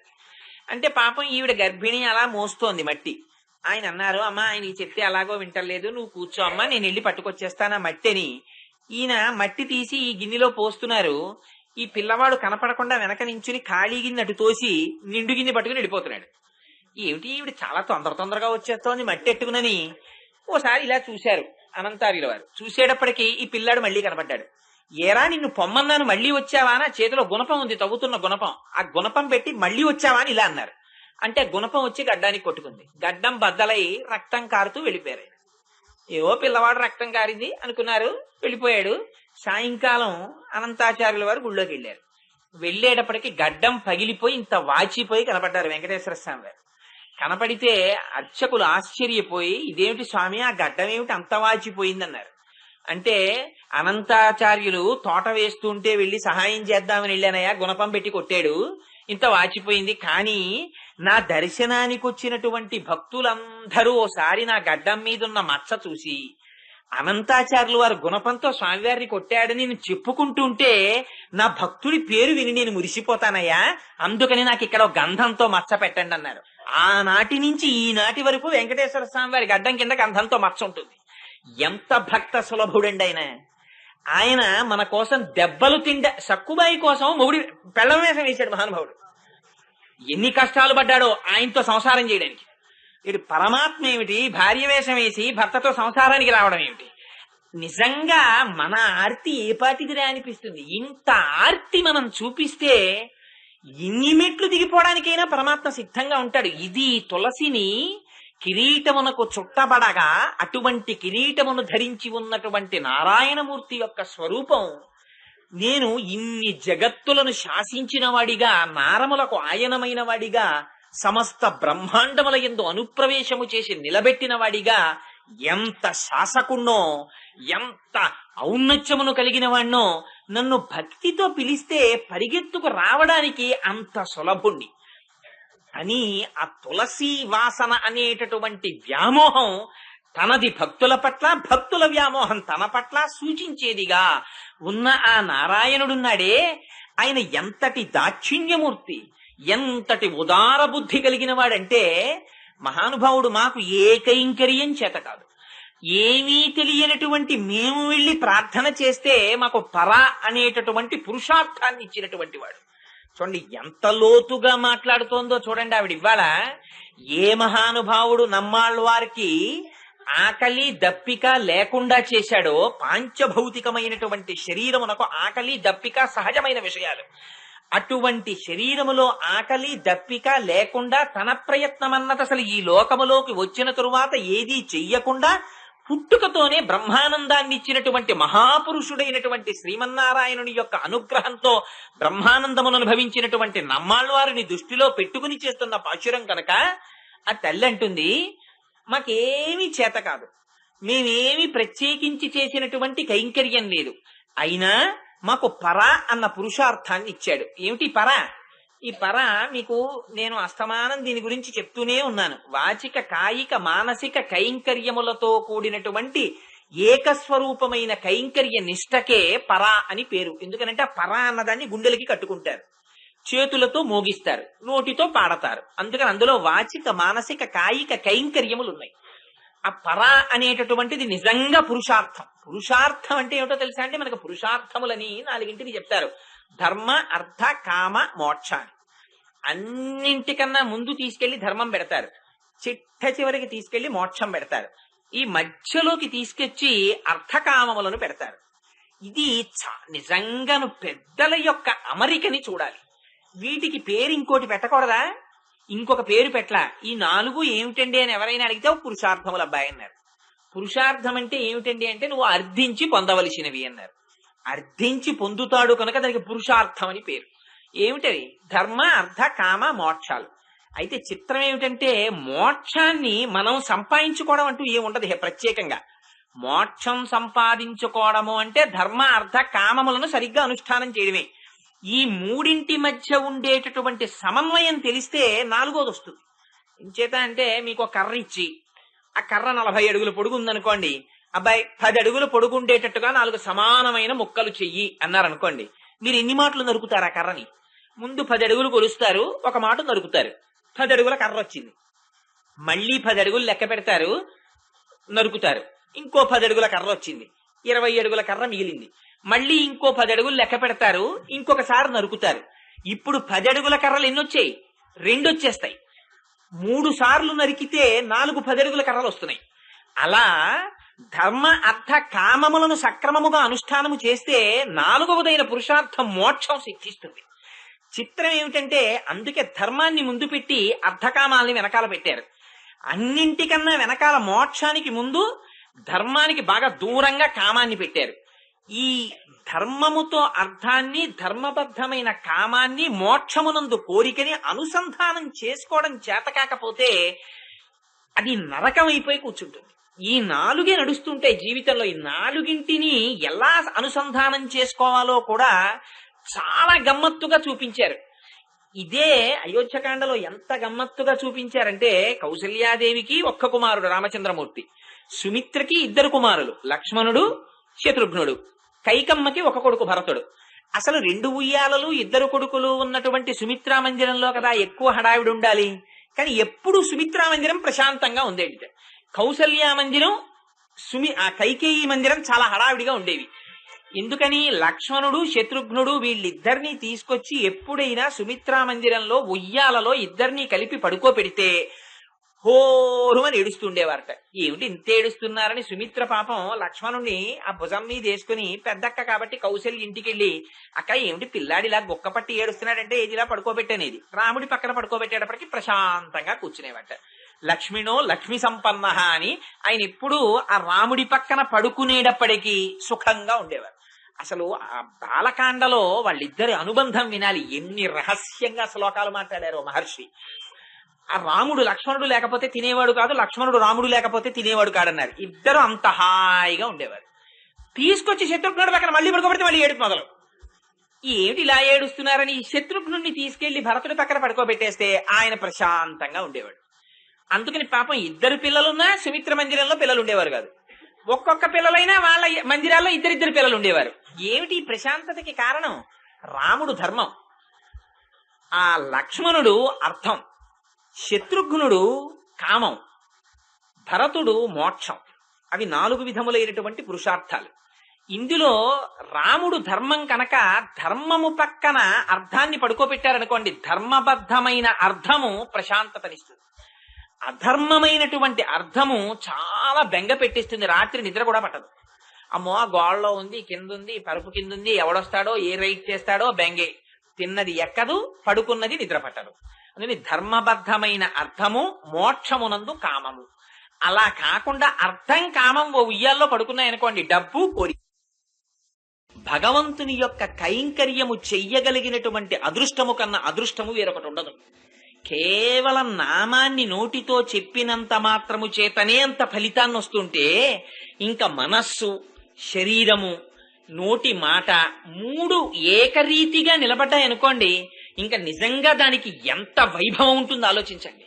అందుకని ఈ 3 కలిసి ఉండడం పరమపురుషార్థమైనటువంటి భగవంతుణ్ణి పొందడానికి మార్గం అవుతోంది. ఇది మనంత మనంగా తెచ్చుకోగలిగినది కాదు. ఇది తెచ్చుకోవడానికి అడ్డుపడేటటువంటి శత్రువులైనటువంటి కామక్రోధాదులను పరిమార్చి ఆయన మనకివ్వాలి. దీనికి మేం చేసిన పరిశ్రమ ఏమిటి? మేమేమి పరిశ్రమ చేయలేదు. వెళ్ళి కృష్ణ అని పిలిచామంతే. మా కోసం, మా వంశంలో, మా కులంలో పుట్టినవాడా అని సంతోషించామంతే. పిలిచి మాకు పరమపురుషార్థాన్ని ఇచ్చేశాడు. అంతటి దయామయుడే ఆయన. అంతటి దయామయుడైన నారాయణుడు. మరి నువ్వేమిటి లోపల కుంభకర్ణుడు రామచంద్రమూర్తి చేతిలో మరణించినట్లు మరి ఇంత దయామూర్తి కదా స్వామి. ఇంత దయామూర్తి ఆ కుంభకర్ణుడి పట్ల సంహరించవలసిన వాడు కావడం ఏమిటి అంటే, దోషం పరమాత్మలో ఉండదు, దోషం ఉపాసనలో ఉంటుంది. అంటే కామంతో ప్రవర్తించిన వాళ్ళు భగవంతుణ్ణే పొందుతారు, క్రోధముతో ప్రవర్తించిన వాడు పరమాత్మనే పొందుతాడు, విరోధంతో ప్రవర్తించిన వాడు భగవంతుణ్ణే పొందుతాడు, భక్తితో ప్రవర్తించిన వాడు ఆయన్నే పొందుతాడు. ఎందుకని అంటే మనస్సు లక్క ముద్ద లాంటిది, కాల్చిన లక్క లాంటిది. దాని మీద మీరు ఎలాంటి ముద్ర వేస్తే అలా పడుతుంది. కంసుడు కేవలం ఆయన మీద కక్ష పెట్టుకున్నాడు, కృష్ణుడు పుట్టగానే చంపేస్తానని. అందుకని ఎప్పుడు చూసినా కుడుచుచు, తిరుగుచు, అరుగుచు, కూర్చుండి లేచు ననవరతంబున్ హరి తలచి తలచి జగమా హరిమయముగ చూచ కంసుడు ఆరని ఎలుకన్. ఆ వైరంతో అమ్మో కృష్ణుడు పుట్టేస్తాడేమో, కృష్ణుడు పుట్టేస్తాడేమో, కృష్ణుడు పుట్టేస్తాడేమో అని బెంగ పెట్టుకుపోయి చచ్చిపోయాడు. చిత్రం ఏంటంటే భాగవతాన్ని చచ్చిపోతామని తెలుసు పరీక్ష మహారాజు గారికి. 7 రోజుల్లో చచ్చిపోతామని. 7 రోజుల్లో చచ్చిపోతే ఏమిటి రా విచిత్రం. 7 రోజులు నాకు భాగవతం చెప్పండి అని విన్నాడు పరీక్ష మహారాజు గారు. సుఖంగా చచ్చిపోయాడు ఆయన. సుఖంగా చచ్చిపోవడం అంటే ఏముందండి, శరీరం వదిలేశాడు. ఆ దేవకీదేవి యొక్క అష్టమ గర్భానికి చచ్చిపోతావు నువ్వు అందే శరీరం అని కంసుణ్ణి. అష్టమ గర్భం అంటే ఇంకా ఆవిడ పెళ్ళై కొత్తగా విడుతోంది. 8వ కడుపున పిల్లాడి పుట్టాలంటే కనీసం 1.5 సంవత్సరాలకు ఆ పిల్లాడిని చూసినా 8, 1.5 12 సంవత్సరాల తర్వాత పుడతాడు. పాపం 7 రోజులు కథ విని హాయిగా శరీరాన్ని వదిలేశాడు పరీక్షిత్తు. 18 సంవత్సరాలు చచ్చిపోయి బతికాడు కంసుడు. వాడు బతికాడన్న మాటే కాని ఎప్పుడూ కృష్ణుడి గురించి బెంగే. ఎక్కడ పుట్టేశాడో, ఏమైపోతున్నాడో, ఎలా పెరిగిపోతున్నాడో, ఆ శకటాసురుణ్ణి పంపించా, తృణావర్తుణ్ణి పంపించా, పూతని పంపించా, వెళ్ళినవాడు వెళ్ళిపోయినట్టు పడిపోవడమే కానీ వచ్చినవాడు లేడు. చచ్చిపోయాడు నువ్వు పంపించిన వాడు అనేవారు. అమ్మో వాణ్ణి చంపేశాడు, వీణి చంపేశాడు, వీణి చంపేశాడు, ఒక్కొక్కడు జారిపోతున్నాడు. బెంగ నిద్ర పట్టేది కాదు, తిన్నది తినేవాడు కాదు. ఇంత బెంగ పెట్టుకుని చచ్చి చచ్చి బతికిపోయాడు కృష్ణుడి చేతిలో చచ్చిపోయి. అందుకని క్రోధం పెట్టుకున్నవాడు కృష్ణుడి చేతిలోకే వెళ్ళిపోయాడు. వైరం పెట్టుకున్నవాడు శిశుపాలుడు ఆయనలోకే చేరిపోయాడు. ఆయన యందు కామం పెట్టుకున్న గోపికలు ఆయన ఎందే చేరిపోయారు. ఆయన యందు భక్తితో ప్రవర్తించినటువంటి అక్రూరుడు ఆయనలోనే చేరిపోయాడు. ఆయన యందు స్నేహం పెట్టుకున్న అర్జునుడు ఆయనలోనే చేరిపోయాడు. ఆయనతో ఎల్లాగో అలా సంబంధం పెట్టుకుంటే చాలు ఆయనలోకి చేరిపోతున్నారు. అందుకని కావలసింది ఏమిటి? ఆయనతో సంబంధం పెట్టుకోవడం. ఆ సంబంధం పెట్టుకోవడంలో పొరపాటు కానీ ఆయన పొరపాటు కాదు సంహరించడం. కుంభకర్ణుడు భగవంతుని పట్ల విరోధంతో ప్రవర్తించాడు. దీపం అందరికీ వెలుగునిస్తుంది. ఆ దీపాన్ని అక్కడ పెట్టుకుని రామాయణం చదువుకుంటున్నాడు ఆయన. దిక్కుమాలిన దీప పురుగు ఎక్కడి నుంచో ఎగురొచ్చి ఆ దీపంలో పడి కాలిపోయింది. అది దీపం తప్ప ఆ దీపం ఈయనకి రామాయణం చదువుకోవడానికి ఉపయోగపడుతోంది. అదే దీపం అక్కడ ఉన్న కత్తిని అటుగా వస్తున్న వారికి చూపించి, అయ్యో ఇక్కడ కత్తి ఉందని కాలు వెయ్యకుండా చేసి ఆ కత్తిని పక్కన పెట్టి నడిచేటట్టు చేసింది. అదే దీపం దీపపు పురికి మరణహేతువైంది. అది దీపం దోషమా, లేక దీపం యొక్క ప్రయోజనమా, లేకపోతే దీపాన్ని వాడుకోవడంలో వచ్చిన దోషమా? దీపాన్ని వాడుకోవడంలో దోషం. అందుకని ఆయన పరమాత్మే. కానీ కుంభకర్ణుడికి తెలియలేదు పరమాత్మగా ఆయన్ని ఉపాసన చేయడం. తెలియక వైరం పెట్టుకున్నాడు, వైరంతో సమసిపోయాడు. అందుకని ఆయనని మేము ఇవాళ నువ్వు ఆ కుంభకర్ణుడు రాముడి చేతిలో మరణించినప్పుడు ఆయన నీకు ఆ నిద్రనిచ్చేస్తే అంతకన్నా గొప్ప నిద్ర నువ్వు పోతున్నావా అని అడుగుతున్నారు వాళ్ళు. అంటే అటువంటి రాక్షసుడి నిద్ర లోపలనున్న గోపిక నిద్రపోతోంది అని అడిగితే మరి పాశురంలో చెప్తున్నది నమ్మాళ్ళ వారిని కదా, ఎలా పొంతన కుదురుతుంది? అంటే వాళ్ళు అందుకే పదప్రయోగంలో చాలా గుంభనంగా వ్యవహరించారు. కుంభకర్ణుడు అనలేదు, కుంభకరుణుడు అన్నారు కదమ్మా. ఆ ద్రవిడ భాషలో మాట్లాడేటప్పుడు కుంభకరుణుడు అని పిలిచారు. ద్రవిడ భాషలో కుంభకరుణుడు అంటేట కుంభము నుంచి జన్మించినటువంటి అగస్త్య మహర్షిని పిలిచినట్టు. ఇక్కడ ఆయన పోతున్నటువంటి నిద్ర సామాన్యమైన నిద్ర కాదు. ఆ గోపికది తామసీ నిద్ర కాదు. కుంభకర్ణుల్లో 6 నెలలు నిద్రపోవడం, 6 నెలలు లేవడం కాదు. ఆవిడ నిద్ర ఎటువంటి నిద్ర అంటే సంతతము భగవంతునితోటి రమించేటటువంటి బ్రహ్మానుభవం. ఒళ్ళు తెలియనటువంటి స్థితిలో బ్రహ్మమును అనుభవించడం, అది ఆవిడ నిద్ర. ఈ కుంభకర్ణుడు అగస్త్యుడు 3 సాధించాడు జీవితంలో. సాధించడం ఏమిటి? ఆయన చూపించారు మహానుభావుడు. అగస్త్య మహర్షి వింధ్య పర్వతాన్ని సూర్యుడికి అడ్డంగా పెరిగితే సూర్యుని యొక్క పథానికి అడ్డొస్తోందని ఆయన వస్తే ఆ వింధ్య పర్వతం తల వంచి నమస్కరించింది. మళ్ళీ నేను వచ్చే వరకు తలెత్తకన్నారు. అలా ఉండిపోయింది వింధ్య పర్వతం. సూర్యుని యొక్క గమనమునకు ఎదురు లేకుండా వింధ్య పర్వతాన్ని అణిచారు. 2 సముద్రాన్నంతటిని ఆయన ఔపోసన పట్టారు. సముద్రం లోపల రాక్షసులు ఉండేవారు. రాక్షసులుంటే వాళ్ళు అప్పుడప్పుడు రాత్రి వేళ అయిన తర్వాత బయటకు వస్తుండేవారు. బయటకు వచ్చి చంపేసి మళ్ళీ సముద్రం పడుగుడికి వెళ్ళిపోయి ఆ లోపల నుంచి పాతాళానికి వెళ్ళిపోయేవారు. వాళ్ళని ఎలా సంహరించాలో ఇంద్రుడికి అర్థం కాలేదు. అర్థం కాక అగస్త్య మహర్షిని అడిగాడు, భగవాన్ మీరు పని చెయ్యండి, సముద్రంలో ఉన్న నీళ్లన్నీ మీరు తాగేయండి, తాగేస్తే మాకు ఆ పాతాళ ద్వారం కనపడుతుంది, మేము అందులోంచి వెళ్లి ఆ కాలకేయాది రాక్షసుల్ని సంహరిస్తామన్నాడు. అగస్త్య మహర్షి అన్నారు, దానికి ఉంది అలాగే చేస్తానులో బాయ్ అని సముద్రం దగ్గరికి వెళ్ళి సముద్రంలో నీళ్లన్నీ పరీక్షించేశారు. ఒక్కసారి అలా చేత్తో తీసుకుని గుడుక్కుని మింగేశారు. ఆయన యోగశక్తి అటువంటిది. మింగేస్తే ద్వారం కనపడింది. అందులోంచి వెళ్ళి రాక్షసుల్ని చంపేసి ఇంద్రుడు బయటకు వచ్చి అన్నాడు, రాక్షస సంహారం అయిపోయింది మహాప్రభో, వదిలేయండి నీళ్లు మళ్ళీ అన్నాడు. ఎందుకు వదిలేయడం అన్నారు ఆయన. అంటే మరి భూమి మీద నీళ్లు భూమి అన్ని ఈక్వల్ గా ఉండాలి కదా పంచభూతాలు, అందుకని మళ్ళీ వదిలేయండి అన్నాడు. మరి నువ్వు ఈ మాట ముందు చెప్పలేదు, నేను తాగి నీళ్లు అరిగిపోయాయి అన్నాడు. అయ్యబాబోయ్ అలా అయితే అలాగా, సముద్రాలు ఉండాలి, మీరు అరిగిపోతే ఎలాగండి, విడిచిపెట్టండి అన్నాడు. ఉన్న నీళ్లు వదిలేస్తానని మూత్రం కింద వదిలేశారు అగస్త్య మహర్షి. అందుకని సముద్రపు నీరు ఉప్పు, అందుకని నిత్య స్నానానికి పనికిరాదు. ఇది నేను సొంతంగా చెప్పానని అనుకోకండి, బ్రహ్మవైవర్త పురాణంలో ఉంది, కావాలంటే చూసుకోండి. అందుకని ఆ సముద్రాల్ని ఔపోసన పట్టిన వారు అగస్త్య మహర్షి. అది ఆయన సాధించినటువంటి 2వ గొప్ప విషయం. 3వది వాతాపి. వాతాపి అందరి దగ్గరికి వెళ్లి మా పితృకార్యం అండి మా ఇంట్లో, మీరు భోజనానికి రండి అనేవాడు. తన తమ్ముడి చేతిలో తాను ఏ మేకగానో మారి సంహరింపబడి వాడికి వరం ఉండేది, మళ్ళీ వాతాపి రా అంటే వచ్చేసేవాడు. ఆ రోజుల్లో తండ్రికి తద్దినం పెడితే మాంసాన్ని కూడా అందులో ఆహారంలో పాటు వడ్డించేవారు. అయితే ఈ యుగ లక్షణం కాదు, బ్రాహ్మణులు అప్పుడు, ఈ యుగంలో లేదు. ఈ కోటేశ్వరారు చెప్పారు పురాణంలో అని ఎక్కడైనా కొప్పదీసి అది వండితే నన్ను ఎవరైనా అడిగితే లేని పని ఉపద్రవం. అది ఎప్పుడో వేరు యుగంలో ధర్మం అంతే అది. అందుకని ఆ మాంసం వడ్డించి తీసుకొచ్చి అక్కడ పెడితే పాపం వచ్చిన వాళ్ళు తెలియక తినేసేవారు. ఆయన తినేయగానే ఆ వాతాపి తమ్ముడు ఏం చేసేవాడంటే వాతాపి బయటికి రానివాడు. వాడు మళ్ళీ లోపల ప్రాణం పోసుకుని గభాలన వచ్చిన భోక్త యొక్క పొట్ట చీల్చుకుని బయటకు వచ్చేసేవాడు. చేయగానే తినడానికి వద్దామని వచ్చిన వాడు తినబడేవాడు, వాడు పడిపోయేవాడు. వీళ్ళిద్దరూ తినేసేవారు శుభ్రంగా. అగస్త్య మహర్షిని పిలిచారు ఓ రోజున ఆయన్ని తినేద్దామని. ఆయనకి తెలుసు ఈ విషయం. ఆయనకి వచ్చిన తర్వాత వాతాపిని వడ్డించారు. ఆయన తినేశారు. తినేసి ఆఖరినోసారి కడుపు మీద చెయ్యేసుకుని జీర్ణం వాతాపి జీర్ణం అన్నారు. అనేటప్పటికీ వాడు జీర్ణం అయిపోయాడు. జీర్ణం అయిపోతే వీడు బయట నుంచి వాతాపి రా అంటున్నాడు వాళ్ళ తమ్ముడు. ఇంకేం వస్తాడు, జీర్ణం అయిపోయాడు. వాతాపిని జీర్ణం చేసుకున్నారు ఆయన. అందుకని ఆయన దగ్గర చాలా ప్రముఖమైనటువంటి లక్షణాలు ఉన్నాయి. ఈ మూడు లోపల నిద్రపోతున్న గోపికకు ఉన్నాయి. ఎందుకని ఆయన నమ్మాళ్ళవారు కనుక. ఏమిటిది? వింధ్య పర్వతం సూర్యపథానికి అడ్డొస్తోంది. సూర్యుడంటే స్వయం ప్రకాశకుడు, జ్ఞానం. ఆ జ్ఞానము కలగకుండా దేహాత్మాభిమానం అడ్డొస్తోంది. అసలు ఈ దేహాత్మాభిమానం మొట్టమొదటి నుంచి తల్లి కడుపులోంచి వచ్చిన దగ్గర నుంచి లేనివారు. అందుకని దేహాత్మాభిమానమును అధిగమించినటువంటి గోపిక లోపలుంది. 2, ఆయన సముద్రాన్ని ఔపోసన పట్టారు.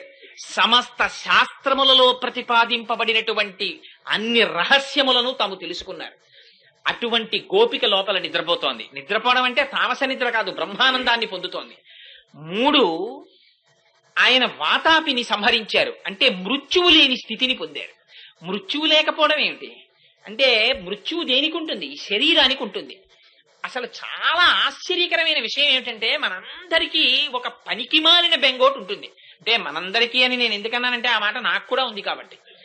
అందుకని మీకు అని అనడానికి నాకేం అధికారం లేదు. ఏమిటా బెంగ అంటే, చచ్చిపోతానేమో అని బెంగ. అందుకని వాడు గుడికి కూడా రాడు. ఎందుకు రాడంటే, చలికాలం అంటే నాకు పడదు, కోల్డ్ ఎలర్జీ, 70 ఏళ్ళు ఏమైపోతానో బెంగ. పురాణానికి వెళ్ళడు, దేనికి వెళ్ళడు. ఎందుకు వెళ్ళడంటే దీని గురించి బెంగ. అంటే నేను ఎవరిని విమర్శించాలని ఈ మాట చెప్పట్లేదు. ఒకవేళ అలాంటి వాళ్ళు ఎవరైనా ఉంటే నువ్వు నా గురించి చెప్పావని అనకండి నన్ను. శాస్త్రం ఉన్నమాట చెప్పానంతే. అందుకని ఎంత బెంగ అంటే ఇది ఉండిపోతుందని. నువ్వు ఇంత బెంగెట్టుకుని ఉంచుకుంటే ఇదేం ఉండదు. ఇది వెళ్ళిపోతుందన్నది తథ్యం. మీ నాన్నగారికి తద్దినం పెడుతున్నావు, అదే సాక్ష్యం. మీ నాన్నగారు కూడా ఇలాగే అనుకుని వెళ్ళిపోయారు, తద్దినం నీతో పెట్టించుకుంటున్నారు. ఆయనకి ముందు తాతగారు ఇలాగే అనుకున్నారు, ఆయన వెళ్ళిపోయి మీ నాన్నగారితో పెట్టించుకున్నారు. నువ్వు కూడా ఇలాగే అనుకుని వెళ్ళిపోతావు, మీ అబ్బాయి తద్దినం పెడతాడు, ఇది ఖాయం. అయితే చిత్రం ఏమిటంటే వీడికి మాత్రం దీనితో తాదాత్మ్యత. ఇది ఉండిపోతుంది, ఇది ఉండిపోతుంది, ఇది ఉండిపోతుందని బెంగ. ఎంత బెంగ అంటే, ఇది ఎంత పనికిరాని బెంగ అంటే, పక్కింట్లో దొంగలు పడ్డారనుకోండి, వీడు 6 నెలలు తలుపులు చాలా జాగ్రత్తగా వేసుకుంటాడు. తలుపులు జాగ్రత్తగా వేసి రాలేదు అని బెంగెట్టుకుంటాం. 7 దొంగలు వచ్చి ఎత్తుకుపోతారని. పక్కింట్లో దొంగలు పడ్డారనే నీకంత బెంగే నీ ఇంట్లో గురించి. మరి పక్కింట్లో చచ్చిపోయారు, చాలా చావులు వచ్చాయి పక్కింట్లో. ఏ ఇంట్లో చావు లేకుండా ఉంటుంది? పక్కింట్లో చచ్చిపోయారు ఒకప్పుడు. ఎవరో ఒకళ్ళు చచ్చిపోకుండా ఉంది, 7 పక్కిళ్ళు చచ్చిపోయారు. కాబట్టి అక్కడ దొంగలు పడితేనే నువ్వు బెంగెట్టుకుంటే, అక్కడ అగ్నిహోత్రం పుడితేనే నువ్వు బెంగెట్టుకుంటే, అక్కడ కరెంటు పోతేనే నువ్వు బెంగెట్టుకుంటే, అక్కడ చచ్చిపోయారు కాబట్టి ఇక్కడ కూడా ఎప్పుడప్పుడు వస్తాడు వాడు. అక్కడ చంపినవాడు ఇక్కడ చంపడానికి రాడేమిటి? మరి దానికి నువ్వేం కూడబెట్టుకుంటున్నావు? దేన్ని కూడబెడుతున్నావు అంటే, దానికి కూడబెట్టుకోవాల్సింది ఒక్కటే, ఇది ఉండదని తెలుసుకోవడం. ఇది ఉండదురా, దీన్ని పట్టుకోవడం అనవసరం. మరి దేన్ని పట్టుకుందాం? అందుకని పూజలో తేడా మారుస్తారు. తెలివైన వాళ్ళు ఏం చేస్తారంటే, ఇప్పుడు ఇంటికి చుట్టం వస్తాడు, వాడితో కష్టాలన్నీ, ఇదే పనికి మాలిన ప్రసంగం ఎక్కడ ప్రారంభం అవుతుందంటే, ఊసుపోని కబుర్లు చెప్పే వాళ్ళందరితో తాదాత్మ్యత. ఎక్కడైనా భగవన్నామం చెప్తోందంటే అబ్బాయి ఎంత బోరో ఆవలింతలు వచ్చేస్తుంటాయి. కారణం ఏంటంటే సంస్కార బలం. ఇది ప్రయత్నపూర్వకంగా అధిగమించాలి మనం. లేకపోతే ఏమవుతుందంటే కాలం వ్యయం అయిపోతుంది. అక్కడ వ్యయం అయిపోవడంలో ఏమవుతుందంటే వాడికి తెలియదు, కాలం అయిపోతోందన్న విషయం తెలియదు. అక్కర్లేని విషయాలన్నీ వినడంలో ఉత్సాహం, ఇవన్నీ వింటుంటాడు. అసలైన విషయాలు పట్టించుకోవలసినటువంటి అవసరం ఉండదు. అందుకని పూజలో ఏం చేస్తారంటే, ఓ తెలివైన మాట అంటారు, ఇది ఉండదు, ఇది నువ్వు ఉండు, ఇదే కదా బెంగ. ఇంటికి వచ్చిన చుట్టాన్ని ఎన్నాళ్ళు మీరుండండి మీరుండండి మీరుండండి అని ఎన్ని కష్టాలు చెప్పకున్నా వాడు తెలివైన వాడు. వాడు ఇవన్నీ విని శుభ్రంగా భోజనం చేసి రాత్రి పడుకున్నప్పుడు ఇంకొక 2 రోజులు గొడవ, ఎల్లుండికి రిజర్వేషన్ అయిపోయింది నాకు అనుకుంటాడు వాడు. ఎందుకంటే వాడికి ఏంటి, ఈ కష్టాలతో వాడికి నిజంగా సంబంధం ఉందా? వాడికి ఏం అంత పెద్ద సంబంధం లేదు. ఏదో బంధువు కాబట్టి కొంచెం నీ కష్టం వాడి కష్టంలో పెద్ద యాక్షన్ 500 చేస్తాడు అక్కడ. అంతేగాని నిజంగా వాడి కష్టం ఏం అయిపోదు. దీనికి ఏమిటంటే పాపం ఏదో తప్పదు, వీడికో పాపం పుణ్యం ఉన్నాయి, అది అనుభవించడానికి తీసుకొచ్చాడు దీన్ని. అది అయ్యే వరకు నేను అనుభవించాలి కదా, ఇది అనుభవిస్తే కదా లోపల మనస్సు అనుభవిస్తుంది. అందుకని దీనికి ఒకరు పుట్టాలి, దీనికి కాలు నొప్పి పెట్టాలి, దీనికి మోకాలు నొప్పి పెట్టాలి, ఓ రోజు ఇది ఏసీలోకి వెళ్ళాలి, ఈ సుఖాలు దుఃఖాలు ఇది అనుభవిస్తుంటే ఏదో రోజు బెంగెట్టుకుని నాతో పట్టుకుంటున్నాడు, నేను ఉంటానేట్రా, నేను ఇలా పోయేదని ఊరికే నన్ను పట్టు కూర్చుంటాడు, నేను ఉంటానా అంటుంటుంది పాపం ఇది. కానీ చిత్రం ఏంటంటే ఎప్పుడు ఉండేది ఒకటి ఉంటుంది లోపల ఆత్మ, దాని జోలికి వీడెళ్ళడు. అందుని పెద్దలు ఏం చేస్తారంటే దీన్ని అడగరు, నువ్వుండని దీన్ని అడగరు. దేన్ని అడుగుతారంటే, నువ్వు వెళ్ళిపోయేటప్పుడు నన్ను వదిలేయకని లోపల ఉన్నదాన్ని అడుగుతారు. అది వెళ్ళిపోతే కదా ఇది పడిపోతుంది. అందుకని దాన్ని పట్టుకుంటారు, దాని కాళ్ళు అట్టుకుంటే అది ఉపకారం చేస్తుంది. అది వెళ్ళిపోయే ముందు ఏం చేస్తుందంటే, పాపం అస్తమానం నన్ను అడిగేవాడని దా అని తనలో కలుపుకుంటుంది. కలుపుకుంటే సుషుమ్నలోంచి తీసుకెళ్తుంది. సుషుమ్నలోంచి తీసుకెడితే బ్రహ్మగారి సభలో కూర్చోబెడుతుంది. అందుకని మళ్ళీ దీంట్లోకి రావాల్సిన అవసరం ఉండదు. ఆ వైరాగ్యం పెంచుకుంటాడు. అందుకని ప్రయత్నపూర్వకంగా ఇదేం అమంగళం కాదు, లోపల జ్ఞానమే యథార్థానికి. ఇది ఉండదు ఇది ఉండదు అని ఒకసారి మననం చేసుకుని, ఇది ఉంటుంది ఏంటి, మా అమ్మగారు వెళ్ళిపోలా, రుద్రభూమిలోకి వెళ్ళిపోయారు, ఆవిడ శరీరం విడిపోయింది, ఆవిడ శరీరం అంతర్ధానం అయిపోయింది, అలాగే ఒకనాడు ఇది వెళ్ళిపోతుంది. ఆనాడు నేను తీసుకెళ్లిపోయినట్టే నా కొడుకు నన్ను తీసుకెళ్లిపోతాడు, ఇది అంతే, ఆ శరీరం పంచభూతాల్లో కలిసిపోతుంది. ఇది ఉంటుందా? ఇది ఏమీ ఉండదు. ఈ ఉంగరాలు తీసేస్తారు, ఈ మెళ్ళలో ఉన్న గొలుసులు తీసేస్తారు, ఈ బట్టలు తీసేస్తారు, ఇది వెళ్ళిపోతుంది అని లోపల ఎక్సర్సైజ్ చేసుకుంటాడు. చేసుకుంటే ఏమవుతుందంటే ధైర్యం వస్తుంది. అవును, ఆ సత్యాన్ని యాక్సెప్టబిలిటీ అంటారు, యాక్సెప్ట్ చేయగలిగిన ధైర్యం వస్తుంది. ఈ లేని భీరుత్వం ఏం చేస్తుంటే పిరికితనం భ్రాంతి వైపు తీసుకెళ్తుంది. తీసుకెళ్లిన చివరికి రిజల్ట్ నిల్. ఎంత మీరు తాపత్రయపడి కల్లరి బొమ్మ ఎంబునొల్లా ఇదేం ఉండదు, నా వల్ల కాదని వెళ్ళిపోతుంది. పాపం అలా సాక్షి మాత్రంగా అదే స్థాయిలో ఆ మనస్సు పట్టుకుని అక్కడ చూసి అయ్యో ఇది కాలిపోయింది నడిస్తే మళ్ళీ భగవంతుడు ఇంకో శరీరం ఇస్తాడు, మళ్ళీ దాంతో తిరగడం. అందుకని దీంతో పెట్టుకోకుండా, సరే నువ్వు వెళ్ళిపోతానన్నావు, నేను ఒప్పుకున్నా, నిజమేలే నువ్వు వెళ్ళిపోతావు, ఉంటాయేంటి ఎంతమంది వెళ్ళిపోలేదని, కానీ లోపల ఉన్నది ఒకటి ఉంది కదా, నువ్వు మాత్రం మళ్ళీ ఇలా శరీరాల్లో దూరకు, నువ్వు వెళ్ళిపోయేటప్పుడు నీతో కలుపుకుని నన్ను పట్టుకెళ్ళిపో, నీతో కలుపుకుని నన్ను పట్టుకెళ్ళిపో అంటే ఆయన పరమాత్మ స్వరూపమై ఇక్కడ ఉంటాడు. అందుకని ఆయన ఏం చేస్తాడంటే చివరవో కన్సెషన్ ఇస్తాడు. ఏమిటా కన్సెషన్ అంటే, పిల్లాడు లెక్కల్లో చాలా పూర్, అదృష్టవశాత్తు వాళ్ళ నాన్నగారే లెక్కల మేస్టారు అనుకోండి, పేపర్లు అట్టుకుని ఇంటికి వచ్చాడు. ఇంటికి వస్తే దిద్దుకుంటున్నాడు, పిల్లాడి మార్కులు దిద్దుకుని 12 పాస్ అవ్వలేదు. వాడిని పిలిచి 4 లెంపకాయలు కొట్టి, ఏంట్రా బుద్ధి ఉందా లేదా నీకు, ఏటి ఈ మార్కులు అని అంటే, నేను ఎవరిని టీచర్లు అంటలేదు మండిది, ఏ పెన్సిల్ తో రాసావో పెన్సిల్ పట్రా అని, ఈ లెక్క ఇలా చేయి అని దగ్గర కూర్చుని మొట్టికాయలు కొట్టి లెక్కలు చేయించేసి దిద్దేసి 35 కరెక్ట్ గా వేసేసి పాస్డ్ అని 50కి 35 135 వేసేసి 0 చుట్టేసి కింద సంతకం పెట్టేస్తాడు. అయిపోయిందంటే వాడు పాస్ అయిపోయాడు. ఎవరి దయ? అయితే ప్రభుత్వం మోడరేషన్ ఇచ్చింది, 31 4 మార్కులు మోడరేషన్ ఇచ్చాం, ప్రభుత్వం పాస్ చేసేసింది, వీడు అవ్వలేదు, ప్రభుత్వం పాస్ చేసింది, ఇంకేం ఏడుస్తావులే ఇంకో ఏడాది. అలా భగవానుడు ఏం చేస్తాడంటే చిట్ట చివరి ఆయనే వాయు రూపంలో లోపలికి వచ్చి రామ రామ రామ అను, లేకపోతే శివ శివ శివ అను అనోసారి ఆ భగవన్నామని చెప్పించేస్తాడు. చిట్ట చివర భగవన్నామని చెప్తే ఓ గొప్ప ఉపయోగం ఉంది, కింకర్లు వెనక్కి వెళ్ళిపోతారు. యమధర్మరాజు గారికి ఒక ప్రతిజ్ఞ ఉంది, ఒరే చిట్ట చివర ఊపిరి తీసేటప్పుడు ఎవడైనా భగవన్నామని చెప్తే నువ్వు వాడి ఉసురు తీసుకురాకురా, వాడి కాళ్లకున్న మట్టి తీసుకురా, నీ కిరీటం మీద జల్లి నా కిరీటం మీద జల్లుకుంటాడంటాడు ఆయన. అందుకని ఈ చిట్ట చివర ఊపిరే కదండి, ఊపిరితోనేగా మాట్లాడాలి. అందుకని ఊపిరిని చిట్ట చివరి ఊపిరిని స్వామి నామం కింద మారుస్తాడు. మారిస్తే ఏమైపోతుందంటే వీడు ఏ బెంగ లేకుండా ఆ స్వామి నామం చెప్పేస్తాడు. అసలు నిజంగా ఒకసారి శాస్త్రంలోకి వెనక్కి వెడితే మృత్యు అంటే ఏమిటి అన్నది డిఫైన్ చేసి వాళ్ళు మాట్లాడతారు. మాట్లాడితే మనకి నిజంగా అయ్యి బాబోయ్ ఇది ఎంత చాలా ఆశ్చర్యక, ఒళ్ళు రోమాంచితం అవుతుంది. ఏమి లేదు, ఏముంది మృత్యు అంటే రిట్రీట్ ప్రాసెస్. ఇంద్రియాలు, ఈ కన్ను చూస్తుందా, కన్ను మాంసపు ముద్ద, రక్త వికారమై లోపల నుంచి ఆత్మ యొక్క శక్తి కంటి మీద పడితే కన్ను చూస్తుంది. ఈ ఇంద్రియాల యొక్క శక్తి ఏమవుతుందంటే వెనక్కి వెళ్ళిపోతుంది, వెనక్కి వెళ్ళిపోయి మనస్సులోకి వెళ్ళిపోతుంది. కానీ ఇంకా మనస్సు పనిచేస్తూ ఉంటుంది, కానీ కన్ను చూడదు. అలా తెరిచిన కన్ను తెరిచినట్టు ఉండిపోతుంది, గుడ్డు కదలదు. నాన్నగారండి నాన్నగారండి అని వచ్చి ఇక్కడ అరుస్తాడు, వినడం. నోట్లో పోస్తూ ఉంటాడు, మింగడం, కారిపోతుంటుంది. వెంటనే అప్పుడు ఒక దిక్కుమాలిన శాస్త్రం ఒకటి వస్తుంది మన వాళ్ళకి. అప్పుడు వస్తారు ఖచ్చితంగా, మంచం మీద పోకూడదు, దింపే బయట పెట్టు అంటారు. అనేటప్పటికీ అది మిగిలిన వాళ్ళకి అదొక పెద్ద నియమం ఏడవాలని. అందుకని వెంటనే పాపం వాళ్ళు శక్తి వంచన లేకుండా ప్రారంభం చేస్తారు పాపం. కానీ వీడు మనోస్థాయిలో ఉంటాడు ఇంకాను, అందుకని మనస్సు గ్రహిస్తూ ఉంటుంది. అప్పుడు వీడిని దింపేస్తుంటారు. అప్పుడు చూడండి వాడి బాధ ఉంటుంది. ఒక పక్క పాశం వేసి లాగుతుంటారు, ఒక పక్క వీళ్ళు బయటెట్టేస్తుంటారు. చిట్ట చివర ఆత్మలోకి వెళ్ళిపోతాడు, జీవుడిలోకి వెళ్ళి ఇప్పటి వరకు అవిద్యా స్వరూపంగా ఎలా ఉన్నాడో అలా జీవుడిలోకి వెళ్ళి, జీవుడు ఆత్మలోకి వెళ్తే సీక్రెట్ డోర్ ఆయనకొక్కడికే తెలుసు. ఆయన వెళ్ళిపోయే ముందు వీడు చేసిన పాపపుణ్యాలు ఆయనకి తెలిసి ఇక్కడ చిత్రంగా కూర్చుని గుప్తంగా రాశాడు. ఇన్నాళ్ళు పరమేశ్వరుడు ఇచ్చిన జీవితాన్ని ఏ దిక్కుమాలిన సబ్జెక్టులకి వేస్ట్ చేశావో ఆ దిక్కుమాలిన సబ్జెక్టుల యొక్క ఫలితాన్ని బట్టి ఆ డోర్ ఓపెన్ చేస్తాడు. 101 డోర్స్ ఉంటాయి, ఎటు వెళ్ళిపోతాడో తెలియదు. ఆ డోర్లోంచి వెళ్ళిపోతాడు. వెళ్ళిపోతే మళ్ళీ దానికి కావలసిన ఉపాధినిచ్చి మళ్ళీ పంపిస్తారు. అంతే మరణం అంటే. ఇది భగవంతుని యందు నమ్మకం పెట్టుకుని పూనికతో ఉన్నవాడికి ఆయన నిర్భయంగా ఆయన నామం చెప్పిస్తాడు. ఆయన పాదాల్లోకి తీసుకెడతాడు. ఆ మనస్సుకి అలవాటైపోయింది. అందుకే వేలు తలుపులో పడ్డా, లేకపోతే గభాలన కాలు మీద పొత్రం పడ్డా, అబ్బా నారాయణ అనో లేకపోతే శంకర అనో లేకపోతే శివ అనో అండం అలవాటైతే ఆ క్షణంలో కూడా అదే వస్తుంది. అయితే అదంత తేలిక మాత్రం కాదు, ఎంతో ప్రయత్నం ఉండాలి. ఇక్కడ ఎక్సర్సైజ్ ఉండాలి. ఆ ఎక్సర్సైజు ఎప్పటి నుంచో మొదలైపోవాలి. అది ఎప్పుడో మా రిటైర్మెంట్ తర్వాతేనండి ఎక్సర్సైజ్ అంటే. రిమెంబర్ 101 డోర్లు ఉన్నాయి, అందుకని వెంటనే ఆ డోర్ తెరుచుకోదు.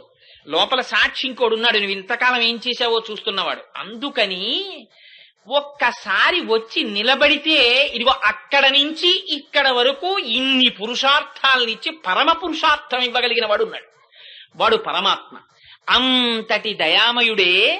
అటువంటి పరమాత్మే ఇవాళ లోపల ఉన్న గోపిక ఏమిటి? ఆ మృత్యువుని అధిగమించింది. అదే వాతాపిని జీర్ణం చేసుకున్నటువంటి అగస్త్యుడు, అది కుంభకర్ణుడు. అందుకని లోపల అటువంటి నిద్రపోతున్న గోపిక అంటే మృత్యు ఎవరికి? శరీరానికి, ఆత్మకి లేదు కదా, ఆత్మస్థితిలో ఉండిపోయింది. ఇటువంటి స్థితి కాబట్టి నమ్మాళ్ళవారిని చెప్పారు. అందుకని అటువంటి స్థితిలో ఉన్న గోపిక నువ్వు లేచి ఒక్కసారి మాట్లాడి మాకు దర్శనమిచ్చి, ఎందుకని ఆ నిద్రలోంచి అంటే అంతర్ముఖురాలైపోయి సమాధి స్థితిని అనుభవిస్తున్నటువంటి ఆ బహిర్ముఖురాలై అరమోట్పు నేత్రాలతో ఆ బ్రహ్మానందాన్ని అనుభవించినటువంటి వ్యక్తి మెల్లమెల్లగా వచ్చి మనకి దర్శనాన్ని కటాక్షించి వారు నడుస్తుంటే చూడడమే కళ్ళకి పరమ ప్రయోజనం. వారు నోరి మాట్లాడితే మాట వినడమే పరమ ప్రయోజనం. అందుకని నువ్వు లేచి వచ్చి మాతో కలిసి మమ్మల్ని నడిపించు అని అడుగుతుంది. పైకి మామూలు పాశురం, లోపల పరమ పవిత్రమైనటువంటి మహోత్కృష్టమైనటువంటి జీవితాన్ని కలిగినటువంటి, అసలు పుట్టుక దగ్గర నుంచి బ్రాహ్మీ స్థితి తప్ప వేరొకటి తెలియదు మహానుభావుడికి, నమ్మాళ్ళవారి వారికి. అటువంటి నమ్మాళ్ళవారిని స్తోత్రం చేస్తూ చెప్పినటువంటి పాశురం ఆ పాశురం. ఇందులో తిరుమంగయ్య ఆళ్వార్ని, ఆ ఆళ్వారిని స్తోత్రం చేస్తోంది అమ్మవారు. లేదా ఆ ఆళ్వారిని అడ్డుపెట్టి గోపికని నిద్రలేపుతోంది. లేదా నందగోప భవనంలో కృష్ణుడి యొక్క దర్శనానికి వెళ్లేటప్పుడు ఈ ఆళ్వారిని దర్శనం చేసింది. మీరు ఏ స్థాయిలో చూసినా ఆ స్థాయికి సరిపోయేటట్టుగా అమ్మవారు ఆ ఆళ్వారుల జీవితాన్ని అందులో నిక్షేపించి ఈ పాశురాన్ని విజ్ఞాపన చేస్తోంది. అందులో అంటుంది,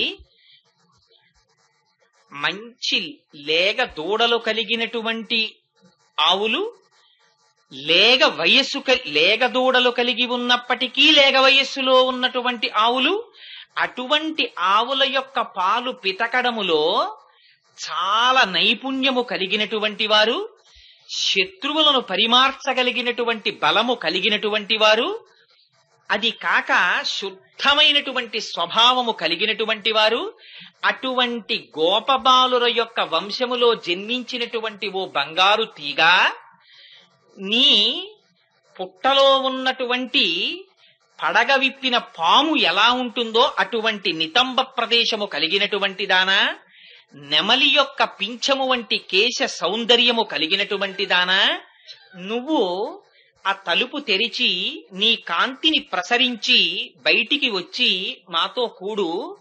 నీ దేహబంధువులు, సఖులు, స్నేహితులు అందరూ బయట నిలబడి నీ కోసమే వేచి ఉన్నారు, వచ్చి మాతో కలు అని ఈ పాశురంలో విజ్ఞాపన చేస్తుంది. ఈ పాశురం లోపల చెప్పేటటువంటి ఆళ్వార్ తిరుమంగయ్యాళ్వార్. తిరుమంగయ్యాళ్వారు ఆయనది కూడా చాలా ఆశ్చర్యకరమైనటువంటి జన్మ. ఆయనకి నీలుడు అని పేరు మొదట్లో. ఆయన విశేషమైనటువంటి భుజబలం కలిగినటువంటి వారు, మిలేచ్ఛ వంశంలో జన్మించారు.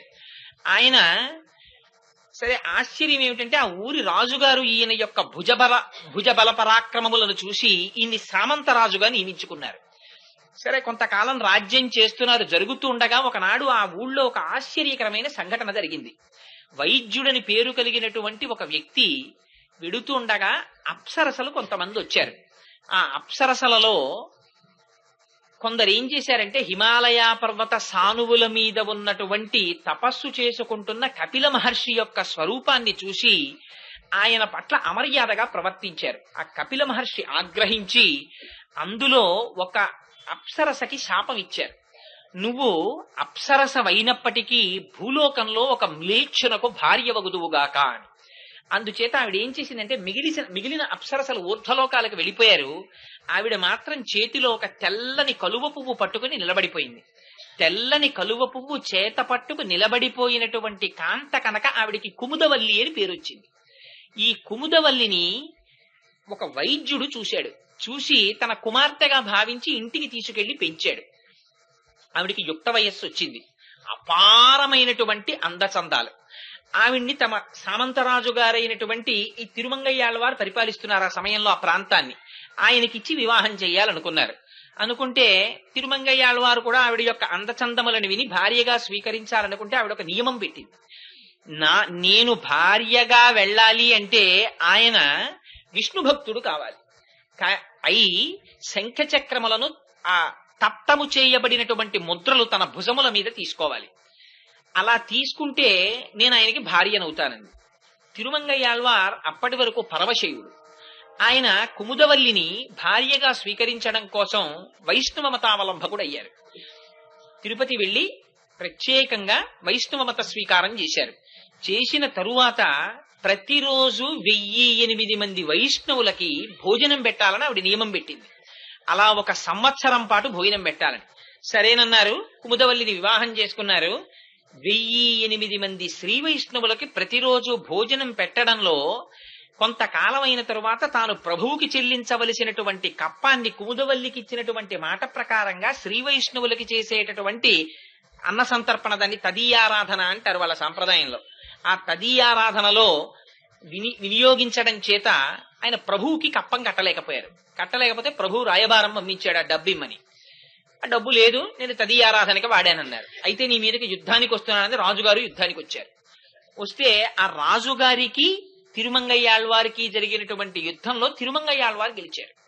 గెలిచినప్పటికీ ప్రభువుకి తాను కట్టవలసినటువంటి కప్పాన్ని కట్టలేకపోయానని బెంగ పెట్టుకు పడుకుంటే శ్రీ మహావిష్ణువు కలలో సాక్షాత్కరించారు. సాక్షాత్కరించి బహుశా ఆయన్ని ఉద్ధరించడానికే ఆవిడ అటువంటి నియమం పెట్టి ఉండవచ్చు. నువ్వు బెంగ పెట్టుకోకు, నువ్వు కట్టవలసినటువంటి కప్పపు సొమ్ము అదిగో ఆ కాంచీపురం దగ్గర ఉన్నటువంటి ఫలానా సరస్సు దగ్గర ఉన్నటువంటి ఒక వ్యక్తిని అడిగితే ఆయన తీసుకెళ్లి ఒక భూమిని చూపిస్తారు, అక్కడ తవ్వితే ఆ సొమ్ము కనపడుతుందని చెప్పారు.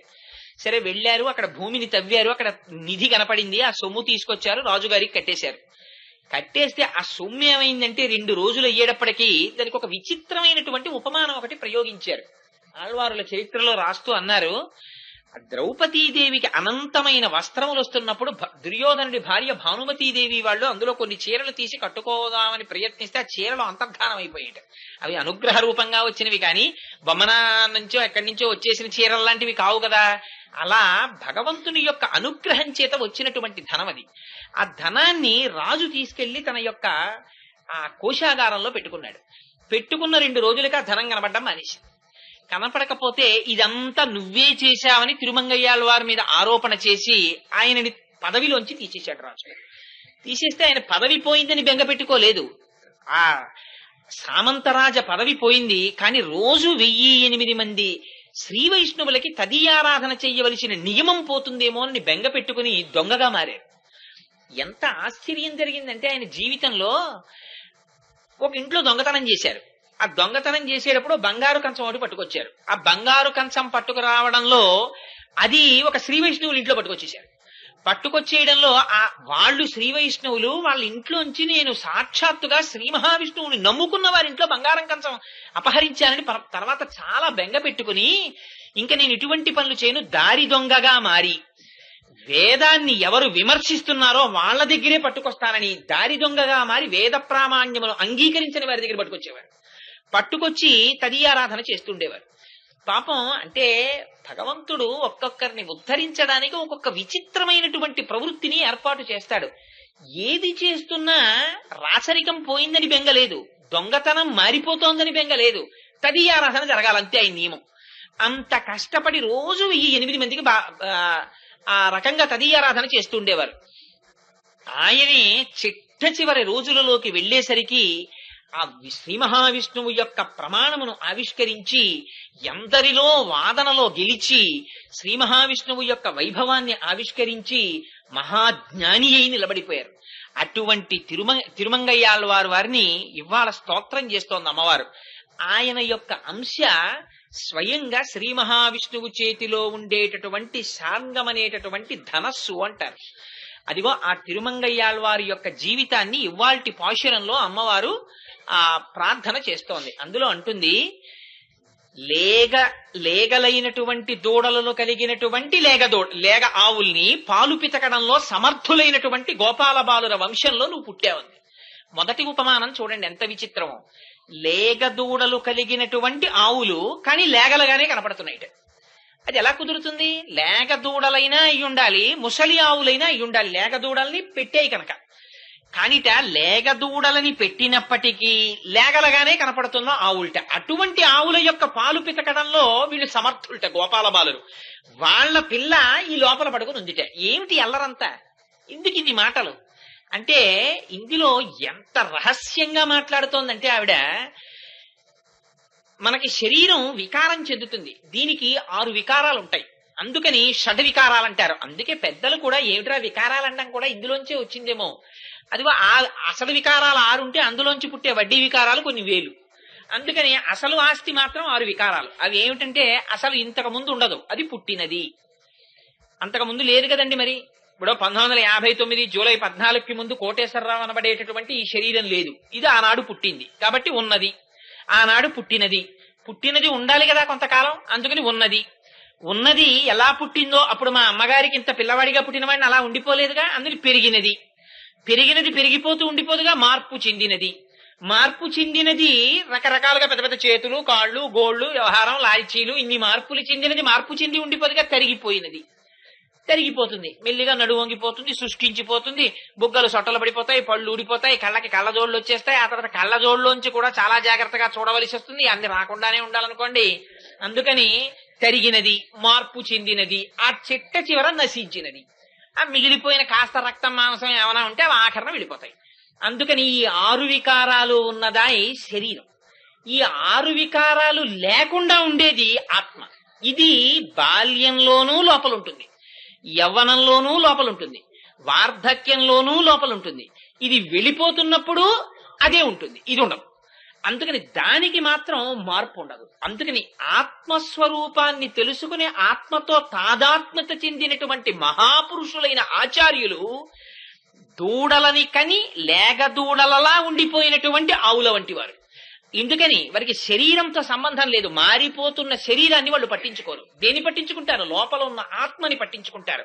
ఆత్మకి వికారం లేదు, అది ఎప్పుడు యవ్వనంలో ఉంటుంది. అందుకే మీరు చూడండి, భగవంతుడి నామాల్లో ప్రతి దాంట్లో మీరు అది ఏ రూపంగా తీసుకోండి, శ్రీ మహావిష్ణువుగా కీర్తించండి, లక్ష్మిగా కీర్తించండి, లలితగా కీర్తించండి, శివుడిగా కీర్తించండి, ఏ రూపంగా మీరు కీర్తించినా నిత్య యవ్వనశాలిని ఇలాంటి నామాలు కొన్ని ఉంటాయి. ఆయన నిత్య యవ్వనం పొందినవాడు అని. అంటే నిత్య యవ్వనం అంటే ఇంకా ఆయనకి వార్ధక్యం రాదని కాదు. నిత్య యవ్వనము అంటే అర్థం పరమాత్మ ఆత్మస్వరూపం ఎప్పుడూ యవ్వనంలోనే ఉంటుంది. దానికి పెరుగుదల తరుగుదల ఇవేం ఉండవు.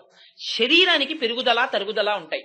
అదిగో అటువంటి ఆత్మస్వరూపాన్ని తెలుసుకున్నటువంటి మహాపురుషులైన వాళ్ళు ఎవరున్నారో అవి ఆవులు. అటువంటి ఆవుల దగ్గర పాలు పితకడం బాగా తెలుసున్న వాళ్ళు, వాళ్ళ పిల్ల ఈ లోపల పడుకున్న అమ్మాయి. ఏమిటి అటువంటి ఆవుల పాలు పితకడం ఏమిటి అంటే, అటువంటి మహాపురుషులు నోరు విప్పి మాట్లాడుతున్నప్పుడు అటువంటి మాటలు వారి నోటి వెంట వస్తున్నవి ఏమాత్రమైనా యామరపాటు వహిస్తే ఒక్క మాట జారిపోయినా జీవితంలో పెద్ద ప్రయోజనం పోయినట్టేనని అత్యంత ఆసక్తితో ఉత్కంఠతో అటువంటి గురువుల దగ్గర సమాశ్రయణం చేసి వినడంలో చాలా నిష్ఠ కలిగినటువంటి శిష్యుల యొక్క వంశంలో జన్మించింది లోపల ఉన్నటువంటి గోపకాంత. అంటే ఎంతగా గురు సమాశ్రయణం చేసిందో చూడండి. అదే ఆవుల పాలు పితుకుట అంటే వేదముల చేత ప్రతిపాదింపబడినటువంటి భగవత్ సంబంధమైన రూప గుణ విభూతులతో కూడినటువంటి జ్ఞానమును సంతతము తాము అనుభవించేటటువంటి మహాపురుషులైనటువంటి వారి వంశంలో జన్మించినటువంటి పిల్ల. అంతేకాదుట, వాళ్ళు శత్రువుల్ని ఓడిస్తారట. ఏ శత్రువుల్ని? వాళ్ళ శత్రువుల్ని అనేమనలేదు పాశురంలో. మరి ఎవరి శత్రువుల్ని ఓడిస్తారు వాళ్ళు? అంటే మహాపురుషులైనటువంటి వాళ్ళకి శత్రువులు ఎవరుంటారు? మహాపురుషులకి శత్రుభావన ఎవరు పెట్టుకుంటారంటే భగవంతుడు లేడు, భగవంతుడు కాడు అన్న మాటలు ఎవరు మాట్లాడతారో అదిగో అటువంటి వారే శత్రుభావనతో ఉంటారు. అందుకని భగవంతునికి విరోధులు ఎవరుంటారో వాళ్లే వీళ్ళకి విరోధులు. ప్రత్యేకించి వీళ్ళకి విరోధులు అన్న వాళ్ళు ఎవ్వరూ ఉండరు. కానీ భగవంతునికి విరోధులుగా ప్రకటించే వాళ్ళని తమకి విరోధులుగా వాళ్ళు భావిస్తారు. భగవంతుడు లేడు, భగవంతుడు ఎక్కడున్నాడండి, ఇదంతా నా ప్రయోజనం అని మాట్లాడేటటువంటి మాటలు వాళ్ళకి కర్ణకఠోరంగా వినపడతాయి. ఎందుచేత భగవంతుడంతటి దయామయుడు లేడు. అమ్మని తిట్టవలసి వచ్చిందనుకోండి, అమ్మ అన్న మాట మాట్లాడే తిట్టాలి. అమ్మ కడుపులోంచి వచ్చి అమ్మని తిట్టాలి, లేకపోతే అమ్మని తిట్టడం కుదరదు. అమ్మని తిట్టడానికి అమ్మ యొక్క దాక్షిణ్యం కారణమైనట్టు భగవంతుణ్ణి నిందించడానికి కూడా లోపల భగవంతుడు ఉంటే నిందిస్తాడు. వాడు బయటికి వెళ్ళిపోతే వీడి శవం వీడే నిందిస్తాడు. అందుకని అంతటి కారుణ్యమూర్తి అయిన భగవంతుడి పట్ల విరోధంతో ఉంటాడేమిట్రా వీడని భగవత్ విరోధులు వాళ్ళకి విరోధులుంటారు తప్ప తమకి విరోధులనేటటువంటి వాళ్ళు ప్రత్యేకంగా వాళ్ళకేం ఉండరు. అందుకే దీన్ని చాలా అందంగా చూపిస్తారు. భగవంతుడు ద్వంద్వాతీతుడు, ఆయనకి మాత్రం నిజానికి అసలు శత్రుత్వం ఎవరితోనూ ఉండదు. అసలు అలా భగవంతుడికి శత్రుత్వం పెట్టుకున్నాడు అనుకోండి, వీడు రోజు వీళ్ళలో కూర్చుని నేను వీడు తిన్నవన్నీ జీర్ణం చేస్తున్నాను, వీడికి ఇంత ఐశ్వర్యం ఇచ్చాను, వీడికి పెళ్ళాన్ని ఇచ్చాను, కొడుకునిచ్చాను, వీడు నాకు ఒక్క నమస్కారం చేయట్లేదు, ఎందుకు వీళ్ళలో ఉండడం, పాప ముందు సందులో ఉన్నవాడు రోజు గుడికెడతాడు, అక్కడికే పోతానని వదిలేయడం మొదలెట్టాడు అనుకోండి. అసలు ఎక్కడైనా ఎవరైనా ఉంటారా ప్రపంచంలో? అయినా కృతజ్ఞతా దోషం మనకుంటుంది కానీ భగవానుడికి ఉండదు. అందుకే చిత్రం ఏమిటంటే శ్రీమద్ రామాయణంలో యుద్ధకాండలో రావణాసురుడితో బ్రహ్మాండమైన యుద్ధం జరిగింది, రామరావణ యుద్ధం. రావణాసురుడు చచ్చిపోయాడు చెట్ట చివరికి. చచ్చిపోతే విభీషణుడిని పిలిచి రాముడు అన్నాడు, మీ అన్నగారు చచ్చిపోయాడయ్యా, అంత్యేష్టి సంస్కారం చేయమన్నాడు. అంటే విభీషణుడు అన్నాడు, వాడు లోకకంటకుడు, సాక్షాత్తుగా జగజ్జనని సీతమ్మ తల్లిని అపహరించి తెచ్చినవాడు, అటువంటి వాడికి అంత్యేష్టి సంస్కారం ఏమిటి, వాడిని కాకులు గద్దలు పీకు తింటాయి, నే చేయనన్నాడు. అంటే రామచంద్రమూర్తి అన్నారు, నువ్వు నాకు స్నేహితుడివి, నీ అన్నగారు నాకు అన్నగారి, నువ్వు చెయ్యకపోతే నేను చేస్తాను అంత్యేష్టి సంస్కారం. జన్మాంతాని వైరాణి, వాడు తప్పులు చేసింది, వాడితో వైరం ఈ శరీరంతో. ఆ శరీరం వెళ్ళిపోయింది, వెళ్ళిపోయిన తరువాత ఆ శరీరానికి అంత్యేష్టి సంస్కారం చెయ్యడం మన బాధ్యత. అందుకని నువ్వు చెయ్యకపోతే నేను చేస్తానన్నారు. పరమాత్మకుండవ ద్వంద్వాలు. కానీ భాగవతులకి మాత్రం భగవంతుడి శత్రువుని తన శత్రువుగా చూస్తారు. అన్నగారే విభీషణుడికి రావణాసురుడు, కానీ రాముడికి శత్రువు, అందుకని తనకి శత్రువు.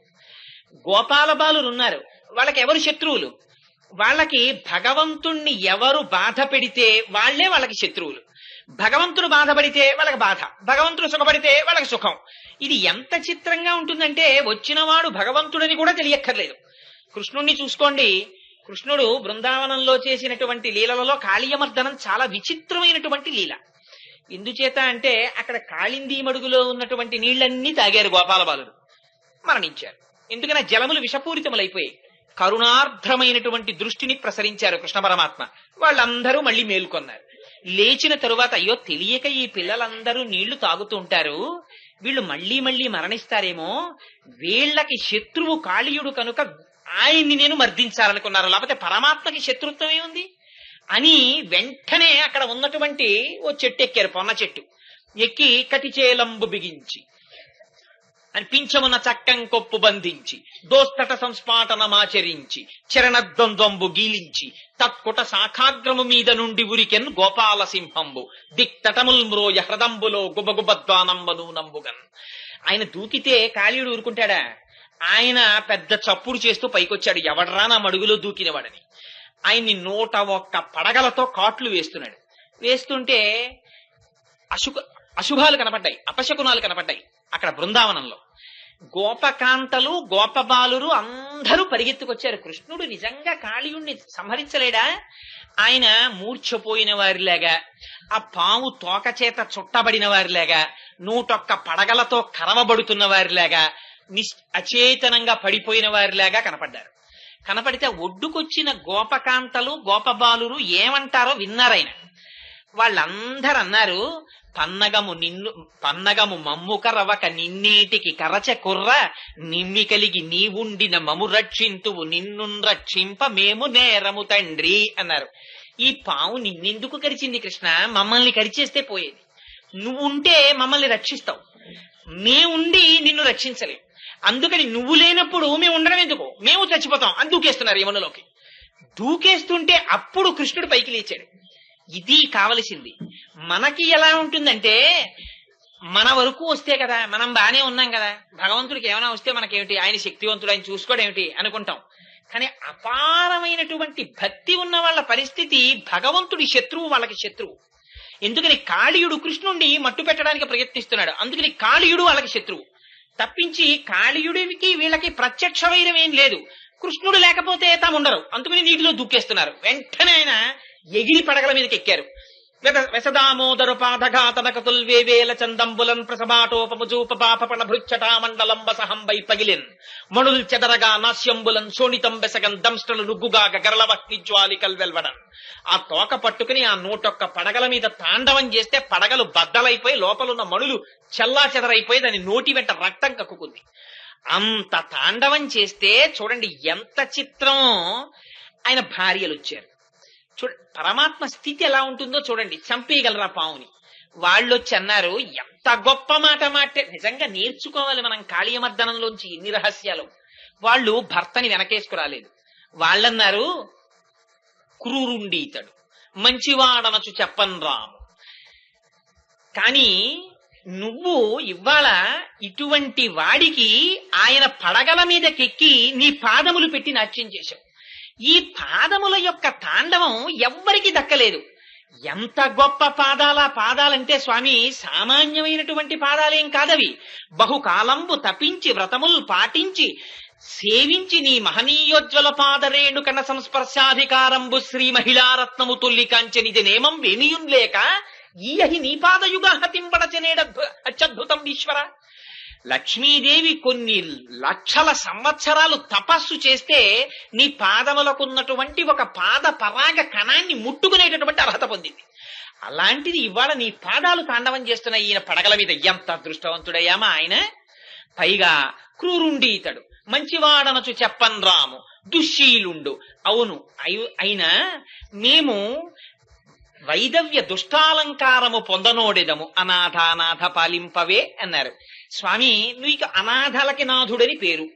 నువ్వు మా ఆయన మంచివాడని మేము చెప్పట్లేదు, వాడు పరమ దుర్మార్గుడు. ఆయన వాడి పడగల మీదకెక్కి నువ్వు ఇలాగే నాట్యం ఆడితే చచ్చిపోతాడు. చచ్చిపోయాడు అనుకో, మా పసుపు కుంకాలు పోతాయి. మేము పసుపు కుంకాలు పోతే మేము అనాథలం అయిపోతాం. మేము అనాథలం అయిపోతే నీకు అనాథనాథుడని పేరు. అనాథనాథుడు అనాథల్ని చెయ్యొచ్చా? అనాథల్ని కాపాడాలి, కానీ నీకు ఆ పేరుంది కాబట్టి మమ్మల్ని రక్షించాలి. ఎంత గడుసుతనమో చూడండి. అంటే ఆయన అన్నాడు, మీరు ఇలా అడిగారు కదా, అందుకని అక్కడ గోపాల బాలురు రక్షింపబడాలి, ఇక్కడ మీరు రక్షింపబడాలి. పరమాత్మకి ప్రీతి కలిగింది ఆ పాము యందు. బయటికి వచ్చాక ఆయన అన్నారు, అబ్బాయి నువ్వు ఇంకెక్కడి నుంచి ఇక్కడ ఉండద్దాయా, నువ్వు అదిగో యమునా నదిలోకి వెళ్ళిపోయి అక్కడ ఉండన్నారు. అంటే వెళ్ళిపోయింది ఆ పాము. బయటికి వచ్చాక గోపాల బాలురు ఎవ్వరు అదేమిటి కృష్ణ, దాన్ని చంపి అవతల పారైపోయావా, ఎందుకు మళ్ళీ వదిలిపెట్టావు అని అనలేదు. పరమాత్మకి ప్రీతి పుడితే వాళ్ళకి ప్రీతి, పరమాత్మకి శత్రుత్వం పుడితే వాళ్ళకి శత్రుత్వం. కృష్ణ పరమాత్మ ఆడుకుంటే వాళ్ళు ఆడుకుంటారు, కృష్ణుడు తింటే వాళ్ళు తింటారు. అసలు కృష్ణుడు తినడం కూడా కాదండి విచిత్రం, కృష్ణుడు తినమంటే తింటారు గోపాల బాలురు. అది విచిత్రం, వాళ్ళకున్న గొప్ప భక్తినిష్ట అది. వాళ్ళు పాపం చిక్కాలు తెచ్చుకునేవారు, తినేవారు కూడా కాదు, ఆడుకుంటూ ఉండేవారు కృష్ణుడితో కలిసి. కృష్ణుడితో ఆడుకుంటే చాలు వాళ్ళ కడుపు నిండిపోయేది. కృష్ణుడే పిలిచేవాడు, అయ్యయ్యో ఎండం రగ్గితి రాకటం బడితిరింకేలా విలంబింపగా రెండో బాలకులార చల్దికుడువన్ రమ్యస్థలం బిక్కడి దండంబై లేగలు నీరు త్రావి ఇరమందం పచికల్ మేయుచున్ దండంబై విహరించుచుండ నమంద ప్రీతి భక్షింతమే. రండి ఎండకి. భగవంతునికి శత్రువులు వాళ్ళకి శత్రువులు, భగవంతునికి మిత్రులు వాళ్ళకి మిత్రులు, అంతేకాని వాళ్ళకి శత్రువులు వాళ్ళకి మిత్రులు ఉండరు. అందుకు భగవంతుడికి కంసుడు శత్రువు. ఎందుకని కంసుడు ఎప్పుడు కృష్ణుడిని మట్టు పెట్టడానికి ఎవరినో పంపిస్తూ ఉంటాడు, అందుకని వాళ్ళకి కంసుడు అంటే కోపం. తప్పించి వాళ్ళకి వ్యక్తిగతంగా కంసుడితో శత్రుత్వం అవి ఏమీ ఉండవు ఆ గోపాల బాలుడికి. ఇది మహాపురుషులైనటువంటి మహాభక్తులకు ఉండేటటువంటి లక్షణం. భగవంతుడితోడిదే జీవనంగా పెట్టుకున్నవారు. అందుకని ఆవుల పాలు పితకగలిగిన వారు, అనేక మంది శత్రువులను నిగ్రహించగలిగినటువంటి వారు, పరిశుద్ధమైన మనస్సున్నవారు. ఈ 3 గుణాలు బాహ్యంలో చూస్తే అసలు ఏమైనా పొంతనుందా ఓదానికోటి? మనస్సు పరిశుద్ధంగా ఉండడం అంటే ఏమిటో తెలుసా అండి? వెన్నపూసలా ఉండడం. వెన్నపూస తీసి అక్కడ పెట్టారనుకోండి, చిన్న నలక అక్కడ పడింది అనుకోండి, ఏంటి వెన్నపూస మీద అలా నల్లగా ఉందని తీసేస్తాం. వెన్న ఎప్పుడు శుద్ధంగా చక్క తెల్లగా మెత్తగా ఉంటుంది.